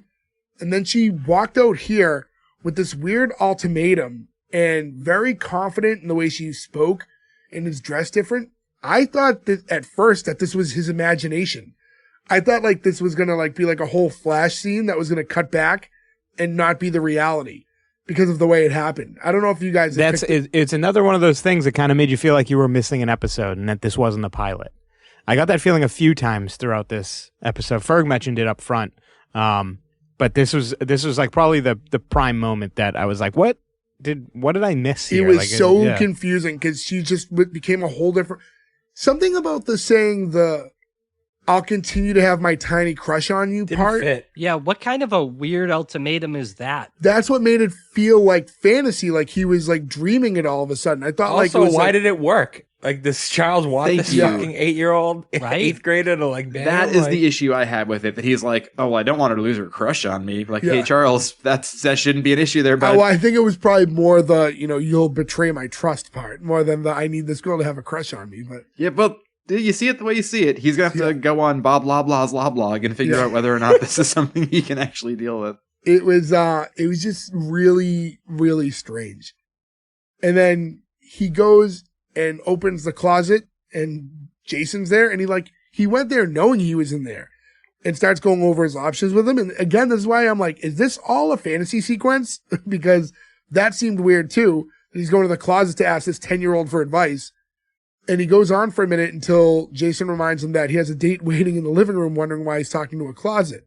We go back to Gwendolyn, and Jason walks up with him and introduces himself. She says, oh, I have a little brother just like you. And because of that, it was like the first time that she felt that she was homesick since going to school. Yeah, So so, that- at least you get the explanation that she's also not from there. So, but Yeah. she seems like she's living a pretty wild life also. Well, I think that's kind of the perception. I think Or the 'cause misconception touched on of that, it. Yeah. But what I liked was because she said she was feeling homesick because now she's thinking about her brother. Charles tells Jason to go away because you're making her sick. Which, Scott Baio is pretty fantastic in this. yeah, I thought his timing was really good throughout the whole episode. Just his deliveries. And Him he- alone is great. Him with all the other cast is great. Him with Hoover, like the dad especially, they have amazing comedic timing together where like I wish they could have done like a movie opposite each other or something. and like I said, him and Buddy, I think they had great chemistry. Yeah, they do as well, yeah. After this part here, he's telling Jason, why don't you go upstairs and spy on your sister? And he very much obliges. He's excited to do that. And he wants him to report anything that he hears from upstairs. Which he also says here, come back every 5 minutes. Then he looks at Gwendolyn again and he's like, every 10 minutes. Yeah. And then from that, they cut to in the room. And this is when we're seeing her with Alexander for the first time. You can see visually right off the bat that he was genuinely there to study. There's not any vibes from him that I'm seeing to make me think that he was going to try anything. He's sitting, there's no body language towards her. He's got his book in his lap, and he's there to actually go over stuff. maybe the book's to hide his boner. It could be to hide his boner, though. That could be something I missed. She's trying to play some music to set the mood. And he's telling her, I can't concentrate with this. And she's like, oh, you don't like this song? I think it's very romantic. And again, I think this kind of goes back to what I was saying earlier when she was saying something to Charles on the steps, where she seems way too confident with him compared to how she was earlier, the day before, just with everything in mind. The way she was looking at him and how nervous she was to have him over. And now she's seducing him. Yeah, she turns into a seductress sex pot here where she's like, I find the song very romantic. It's what? What's happening here? This is Did a she different just character. smoke a carton of cigarettes before she said that to him? Alexander, why don't you come Her over Aunt here and talk to Fratelli me? taught her how to speak like that to boys. Can I call you Owen? Owen. Owen. That's when This is the part where she turns into a big horny bird. Yeah. This is when she becomes Robin Williams' brother and Mrs. Doubtfire. Any older, you'd be mom. The sky is a bowl of butter. Yeah, so now they're going over all this stuff for the math homework that he's working on. He says, why does 2 have to equal X? Why do numbers have to equal letters? And she's like, stop worrying about X. X isn't going to affect your life unless you're playing Scrabble, and it's only worth 8 points. If that 8 points is a all lot the of difference points in in Scrabble. Scrabble. You Yeah, can that's use a that lot of X, points. you feel like a king. Yeah, what if that's over a triple word score or something, or at least a triple letter score? Or if it's just to get rid of the letter so you can actually finish the game. Yeah. I haven't played a lot of Scrabble, but it's a game that, I don't know, I guess we didn't have enough game nights when we I were... bet you played plenty younger. of Words with Friends, though, which is just Yeah. Scrabble. I did. When it got popular, I was playing that. I don't play it I anymore. forgot about that. We should play Words with Friends again. I mean, I would. I would too. Yeah. All right. All right, I'm After starting up this, some let's all games. reconvene, Yeah. re-download Words with Friends, and start doing some games. Do they have 5-player versions of that? I don't know. I don't know. I think it's one-on-one only, but it's There must been be like a- 4 No, No, I years. think there's a 3-player. I don't know if it's There's more. probably than like So a we could have version a we can do. tournament. Yeah, that'll be exciting. The Words of Friends tournament. We'll Also, get- though, I feel like the tournament, this game is gonna, if we play against each other, I imagine some of these games are gonna go on for a few days at a time because everyone's lives are insane. And you Yeah. have time to just sit down and play Words with Friends all day. Yeah, keep listening, everyone, and we'll give you the results of the tournament for episode 150. Yeah, so now we cut back to downstairs, and Charles and Gwendolyn are making out on the couch, which I didn't expect, to be honest. I didn't either. I thought that I missed something, and they just came right in, and they were just, necking It's another part that pissed me off. when they were That kissing. you like to what make out happens? with Scott Baio. Just Gwen's reaction. Yeah, because they're kissing, and then she, don't pulls see- away, and she gets up, and she's like, you kissed me. Yeah, you It's don't like- see the lead up. Well, it's not even that. It's just more because I think this explanation goes over it. When she goes like, you kissed me, he goes, yeah, and then you kissed me back. It was like, I don't understand what's happening here, because now she's talking about, if he meant his kiss. Does she, think that maybe he's just trying to get in her pants or something? And, I think so, yeah. so, was this kiss genuine? They're in the middle of a kiss, right? And it's not, they're not going hardcore, but they're kissing and, her arms are around him. And for her to jump up like that and be, so shocked by the moment, especially when you find out that she kissed him back, this was, the reciprocation kiss, it was a little confusing in the moment. Yeah, she's a cock tease. Okay. I don't think that's what it The is. better thing to do would be him going for the kiss her on the lip, and then instantly, whoa, what are you doing? Not cut into them already fully making out, and then her push back. What are you doing? Oh, she got caught up in the moment. Then she Although I can't do be feel mad. like when she punches him in the face here, it's a little unwarranted because it's not like he came on and she didn't want it. They were kissing each other, and then she socks him and he takes a full bump onto the couch. It wasn't like he was, Honking on Bobo. Yeah, honking on Bobo. It's funny you say honking on Bobo because this scene made me think of that part in That Thing You Do where Liv Tyler's like, shame on making me kiss you with my eyes closed so hard. For some reason, that's what I kept thinking of. So to then go into a Steven Tyler reference. I am Spartacus. Fucking best movie ever. A nice man in a camper wants to sign us to a record contract. We're all signing. Yeah, so now he's really confused himself, and he's like, was it a bad kiss? And if so, can you just tell me, just teach me how to do it better? And then he's like, here, use my face. And he I do he love goes hearing to use my kiss her face. again, and she just slaps him and grabs her coat and runs out. But when she grabs her coat, obviously there was someone in the closet, but it was Douglas, I think, who was at the closet this time with the mask on. Thank Yeah. you. Now Douglas walks into the living room because he just left, and now he's got his gaming system with him again, and he's ready to set it back up.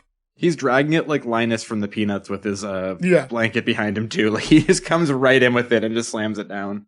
And this is during this point, after he walks out with his gaming stuff, Gwendolyn walks back inside, and she's like, it's not how you kiss me. That's not the point. The point is that every creep that I ever go out with tries to get with me, and she thought that he was different, and she thought that he was sincere. And he snaps, and he's like, don't call me sincere, because this came up earlier too. He was called sincere by one of the parents, I believe. Why would this be a word that you'd be mad that people describe That's you? what I- This is that's not what an I was- adjective that is a bad descriptor for a He's person. taking it when Marty McFly is called chicken. Right. I thought you were sincere. It's don't call me that. It was a weird thing to be hung up on. It's I would be so almost upset like if somebody this shouldn't said, have been you're the not pilot. sincere. It's like there should have been episodes before this that explain why that bothers him. He's always known as the good guy. And I blah, just blah, think blah. that there should have been at least just a different word instead of sincere used there. A different term to explain that he's a goody she was two shoes or something like that. Yeah, you're a nice guy, a goody two shoes, Yeah. whatever. Something you could at least be people could turn that around on you and make it seem Yeah, shitty. just the word sincere, I've never heard it with negative connotation. So it's just weird for him to take it poorly. You have to add Naive. another word, and if it was he is such a sincere asshole, you'd be like, okay, well, I can see you not wanting to be called that, but just using the word sincere doesn't. Ready? I'll write it right now. He has this girlfriend he's super serious with. She breaks up with him. I like a bad boy. You're too sincere. And now he learns to hate that word. Boom. That works. And then he gets on his motorcycle. But even just sincere just doesn't seem, I don't know, it just seems out of place. It's definitely But- the wrong word. But during that exchange, One of us better get sincere words with friends now, by the way. If we don't, we just said the word 40 times. You know how words with friends is going to be cum and dick and all It's dirty going to be stuff. a bunch of 3-letter and curse words and then sincere across the middle. so Starting word. moving on, He's talking about how everyone calls him sincere. And part of why he didn't want her to come over is he's just not so sure how sincere he is. So now so that explains a little bit, like he has this conflict of maybe I'm not this nice guy that I even think I am. And I'm worried that if I had her over that I was going to have all these urges and whatever. But then she says, sometimes I don't even know how Gwendolyn Pierce I am, which was a weird, like, okay. And we don't know her character enough to have that line make any sense. Like, you haven't earned the right for the character to an audience to say that yet. We don't know who you are. Because we talked about that earlier, because we don't know if it's because of promiscuity or because of just reputation. But she says, like, I hear all the stories about myself, and like sometimes I don't want to be Gwendolyn Pierce. And he goes, well, someone has to. It's a good retort. But so like, again, this is where I get it. I came to that conclusion. Yeah, and I think it could definitely be read that way. I don't think I read it that way, but I think that's the problem and why we said this whole setup and the way she's talking about herself is a tough read because you don't know exactly enough about her. They didn't, even if when Buddy and Charles were talking about her earlier, if they were like, hey, I heard her and, Mitch were making out behind the bleachers last week, something like that. Yeah. Could have given you more insight to like how he views her. Yeah. All they say is how pretty she is. They don't say anything. Right. That doesn't lead you to anything. I think it doesn't help too, Gordo, like to your point, what do you think? Because in the next scene here, like when they go up to Leela's room in a minute, like that's an overtly sexual scene that comes right after this conversation. So like they then backloaded into something super sexual. So if you were thinking that a little bit, then your brain's already there when the next scene happens. Yeah, because as they're having the conversation, this is when Jason, who's spying on his sister, like yells down at Charles. He's like, Alexander said, come on, Lila, you know why I came here tonight. Don't play games with me. So Charles is like, okay, thanks, Jason. And he goes back to Gwendolyn and like, after like a half step, he goes, wait. And he just bolts up the stairs and, Gwendolyn falls behind him. And now the two of them and Jason all walk into Lila's room at the same time. And he barges in and he's like, she doesn't need you for a boyfriend and he's looking at the bed, but he's not in the bed. He's sitting, on the side in his chair. And she's like, riding him right on top. Nope. And she's incorrect for these children. And he's like, boyfriend. So now it's like, it's exposed that, well, it's weird because he could have thought that there's something going on between them. But the way she goes, thanks, Charles, and like walks off, like it exposed how she felt about him. It didn't really have to read that way. She made it more telling by her reaction. Like she could have been like, why would you think that he was my boyfriend? And played it off that way. It would have been fine. Yeah. I mean, it's just weird because it's just too, I don't know. I lost my train he of just thought. embarrassed her. That's all it is. It wasn't even what he said. It's that he bursted in and said anything. I mean, you could see where it would be going. Like well, it wasn't going there, I think was her issue. And now we have like Alexander and Charles end up in the room alone together. He tells Charles like, oh, well, I didn't know she felt that way about me. And Charles says like, well, aren't you the most excellent boy in school? He's like, yeah. And it's like a curse. He's like, the girls want to talk about me, not to me, which, like, I get what he's saying. Like, I thought the way he explained it wasn't great. This is exactly how you were in high school, Jay. All the girls wanted to talk about me, but they didn't want to really get to you know were just me. like the sex. It was idol. tough. It was I tough. was gonna say from a different point of view, I was gonna say all the girls wanted to talk about us in high school, but not talk to us. But the way they were talking about us was not in favorable. a good way. And then, like, once my movie They career missed took out. off, yeah, so now, like, they're talking, and now we're going to cut down to Lily, who's downstairs with Gwendolyn now. She's like, I can't believe he actually came over to do homework. And, like, we were alone in a room together, and he wanted to do homework. And she says, you don't get a lot of that, do you? And Gwendolyn's like, no, I don't get a lot of homework calls, but I wish I did, because it meant that people would respect me as a thinking person. She's like, but it's Alexander Morgan. Like, I'm supposed to think of him as, and like Charles shoots by, he's like, no, you're not, and grabs Gwendolyn and takes her into the kitchen. So now it's Gwendolyn and Charles in the kitchen together during that kind of very quick transition.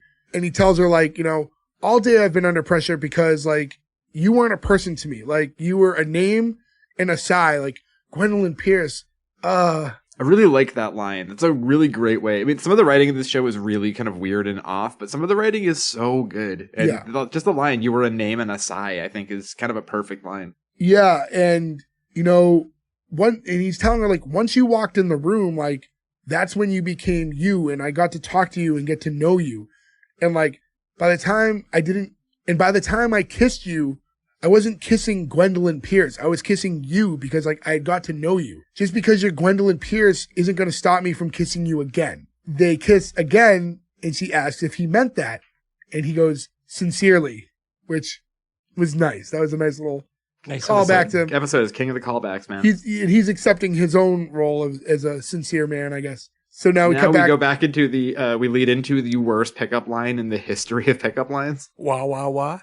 Which is I think this is also just another. Why does "together" keep coming up? But he just gives her "together" lyrics here. Oh, so yeah, when Alexander goes, because they go back to the living room, and Alexander goes, "X equals you, and I should go for ice cream." It's so fucking bad. I know my calculus. And, if only Kevin Farley said it instead of Alexander. I wish Kevin Farley was the heartthrob. I thought that was kind of weird too, though. So like during their conversation, he's like, "Oh, well, I didn't know you liked me. Let's go out for ice cream," because she is part of the problem, right? Because he was saying that all these girls just want to like talk to him because of who he is, and she's part of that. She's not doing the Charles thing where like I see you for who you really are. Yeah, it doesn't make sense. She just wants to be popular and be with Alexander Morgan. So I don't know if that constitutes an ice cream date. Also, I mean, maybe when they were having their conversation, there was one happening like sort of concurrently that was very similar. We just didn't see it. It's possible. When Charles hears that the two of them are going to go for ice cream, Charles takes her aside and does the whole, "Your father's 35 and he isn't going to have another daughter. You get what I'm telling you?" Like he's doing the whole spiel that the dad did earlier. And she's going, "You're saying it's too late for us to go out?" He's like, "No, we just have to go with you." And then, like, at the same time, the two brothers run down. They're really trying to button this up quick now. The two brothers are running down from upstairs going, "Ice cream, ice cream, ice cream." You can feel the timer. Yeah. On this last scene. Like, the shot clock is running low, and they're like, "We have to get this all done in, like, 18 seconds." This did run a little longer than a lot of shows we covered. This was, like, an extra minute and change versus, like, the 22 and a half minutes. Yeah, most shows are 22. This was just a shade under 25. Right. And, right, so now all six are going to go out for ice cream. So I'm assuming if Alexander Morgan doesn't drive, now Gwendolyn's going to have to drive a bunch of these kids that she doesn't even know. This is a two-car scenario. Unless they're in LA. I mean, who knows? They might be in like a neighborhood that has an ice cream stand close walking distance, maybe. Yeah, or they might have one of those, like, there were cars in the like old, like 70s cars that kind of like went into the 80s that had like the 3-seater in the front. Oh, yeah, the big bench. Yeah. Yeah, you could have got away with that possibly too.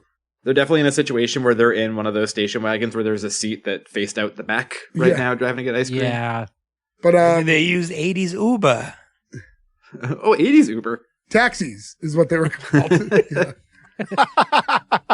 Yeah, right as they're about to head out the door, the parents are walking in. And Charles offers for them to come with them. And the father declines, and he says, "I trust you, and like I'm sure everything's gonna be fine if you're in charge." Sorry, Charles, I'd rather fuck my wife. Yeah. Well, yeah. So they leave, and it was weird because now the door shuts, and now the father and mom are in the house alone together. And it's like there's no children in the house. Do you know what I'm saying? And they just start kissing.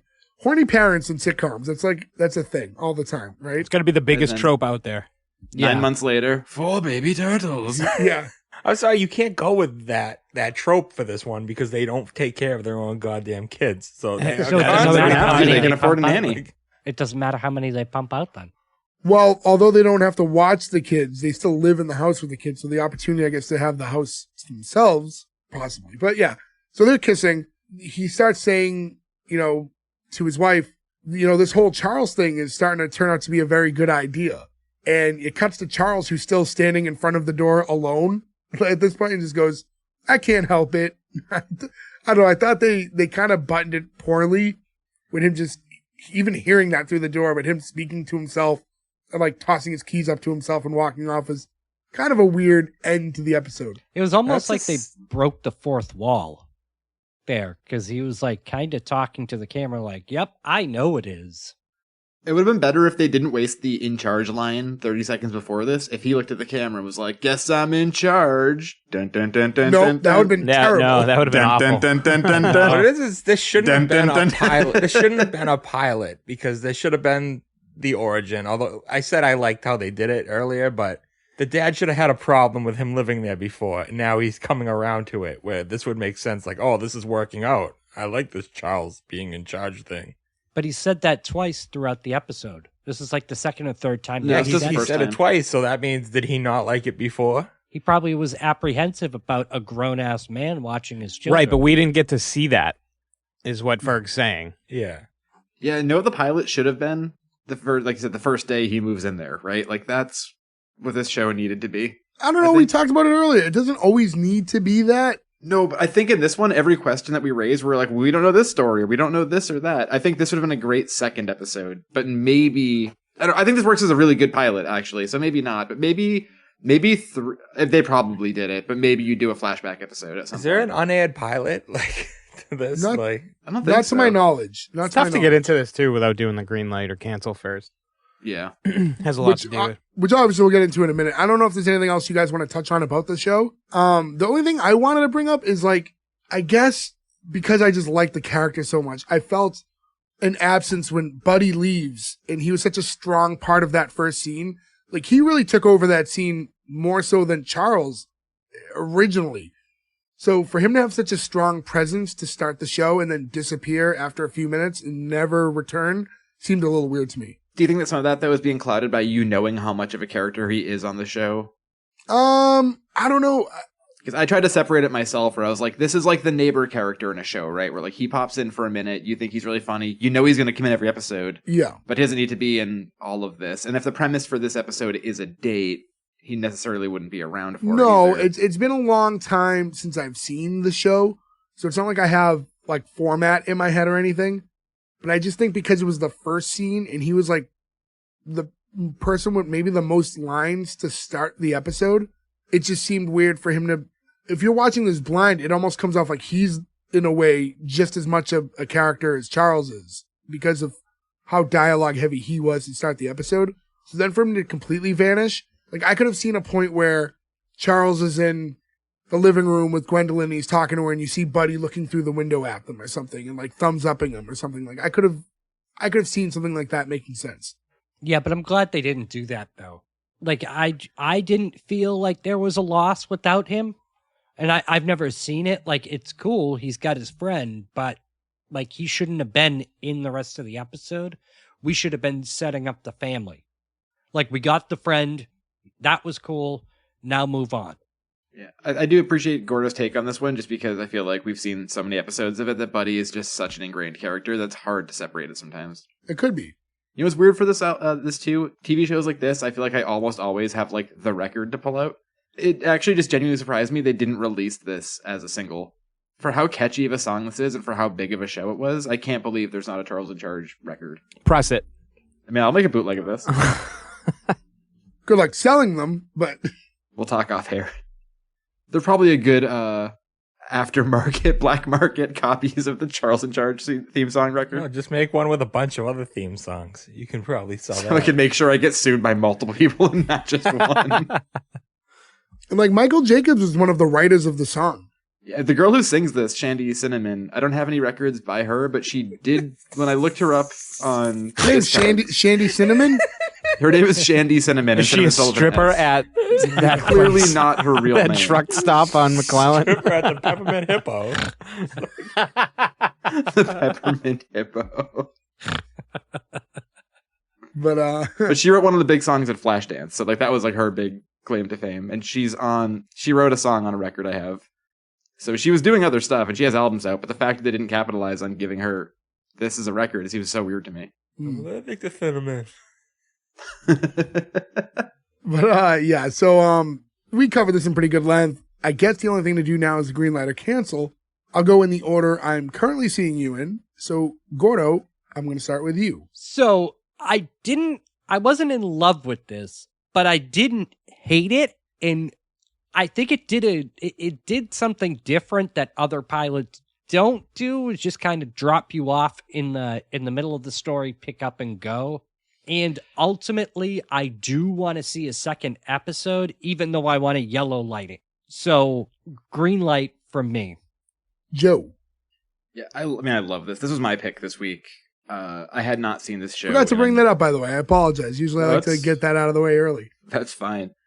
But I loved it as a kid. I watched it all the time. This brings me to my happy place, which is like shows from the 80s we watched in syndication in the early 90s. It just like life was easy and good, right? It's like a warm spot. I did like we had a few issues with this. It's kind of weirdly sexual in some places and not in others. But I think every single thing landed except for the weird racism scene, which is the only thing that's just like, fuck, that's hard to say green light to. But I also putting it in the context of how jokes like that were being done all the time. If you don't agree with it, you understand why it's there, I guess. But I just think this show is super funny. You want to see more. You want to see more of these characters. And it's so weird to be like, I can't wait to watch a second episode of this, knowing that we could also do a bonus episode of this show by doing S1E1 because it becomes a completely different show. And that's kind of an interesting thing, too. So green light for me. Ferg. So I'm gonna cancel it because I hate racism, unlike Joe. But no, I'm just kidding. But, You son of a bitch. So a few weeks ago when we did Deadbeat, I remember talking about how it started really weak and then got much stronger and it became a really good show. I felt the opposite with this. I thought the show starts really strong, and then from the date on, it really started to lose me, and I started to dislike the show. And then the very last part, it just very rushed. So it was like a tale of two shows, and it was very unbalanced. I am actually really going to cancel it. I did watch it as a kid, and I watched the syndication ones. I don't remember that much about this early first season. I know it is a better show, and I did enjoy it at the time. I just didn't think this pilot did it for me, so cancel just based on this pilot. So you're not going to save it. You're going to push it off a cliff in a wheelchair. That's right. Nick. Yeah, so I mean, I'm kind of echoing what everybody's already said, but in our archives, I can't think of a show I've been more 50-50 on because, 50% pretty great, 50% pretty awful. Like the bad was bad up against the good being good. So like it up until just now, like I was still on the fence about this. I like the cast for the most part. I would argue maybe there's one too many kids. I think it was a little much with that many kids running around. I didn't like Buddy at first, but he actually did grow on me. I didn't continue to want to throw a brick at him. Charles was great. He really nailed the role. He was the most entertaining part of the show, if you ask me. But as far as the pilot itself goes, I think I'm going to lean cancel. I agree with Ferg in a sense that the second half really fell off and kind of lost me. But the first half is a really tough one because I do like the show, after the fact. But, if we're doing our job here and going just off the pilot alone, I don't think there was enough there. I felt like I was missing some info. I felt like the characters were, just kind of thrown at you in the middle of a storyline and made it kind of tougher to enjoy it. So for that reason, it's not a hard cancel, but it's a cancel. All right, well, I guess I'm in a tiebreaker situation, which is good news for Charles in charge because I'm going to give it the green light. Listen, yeah, so I don't know. I didn't think there was as much bad as you guys did. And listen, I'm going to be completely honest. I thought the delivery driver scene was funny, and I'm sorry. I understand that it's inappropriate, and I understand that you can't do it today. I got a laugh out of it, and I like the way that they flipped it because the driver wasn't actually native speaking to Chinese either. That being said, I don't know. I thought the show, it's weird because I have a lot of memories of watching it in the past. Not that I have a lot of specific memories of storylines, but this isn't the show I remembered because after this season, it totally flips. So all I remember are the new kids and everything that's part of the show, the other family. So watching this for the first time, when I went to watch it, I was kind of confused at first because this wasn't the show I knew, which I think helps in a way because it gave me a more honest opinion watching it. Yeah, not that the show didn't have any faults. And for me, that the scene where the daughter completely flips that scene with the daughter where she completely flips kind of confused me a bit because the personality shift really changed the tone for a moment, and I didn't understand what was happening there. But otherwise, chemistry with all the characters is really good. There's some really funny lines that were injected there, and it was just like a fun watch. I don't know. I was kind of more of the mindset where I'm kind of eager to see what happens from there. The only thing I wanted to mention earlier too that I forgot was I thought it was strange that they never leave the house at all. There's no other sets for this entire episode. We just see them in the house. It's bedroom, living room, kitchen, and that's all we got. You see throughout outside whole the front episode. door. Yeah, but we never leave the house for the entirety of the episode. which Also is kinda- closet. Oh yeah. Wow, You all get a- these. you get a lot of I'm closet. forgetting about all this extra shit they have. But yeah. So I don't know. I enjoyed it. It wasn't like it didn't knock my socks off, but I thought it was a fun watch. And that's separating what I know of the future of that show. And I do think the later seasons are better. But that being said, 3 out of 5. So congratulations to Charles in Charge. We are giving you the green light. I want to remind everybody, and I should have reminded you guys sooner, to follow us on S1E1pod.com. That's where you're going to find all the links to listen to us on various platforms. But you're already listening to us, so you probably know how to do that. But more importantly, it's going to show you how to get to our social medias. So if you want to follow us on Instagram, Twitter, Facebook, all those, we're pretty much everywhere. S1E1 Pod on Instagram and Twitter. Give us follows there. We post content almost daily. So make sure you follow us. Give us a review. Go on Apple, 5-star review, leave a comment, and just hit us up. All our information's out there again with our social medias. Shoot us a message. Tell us shows that you want to hear us cover. Tell us what you think. Things you like, don't like, whatever. It's fun talking to you guys. It really does. It's meant a lot over the last, year and change, year and a half, almost, getting closer to 2 years now that we've been doing this. Hearing you guys reach out in all the different areas that we're being listened to is very humbling and cool. So keep it up. We do like that. But yeah, that's all the time we have for this week, guys. Thank you for listening again. Catch us back next week when we're going to have another new episode for you. But that's it. That's all the time we have for today. Goodbye. I think we got the best of every Brady Christmas.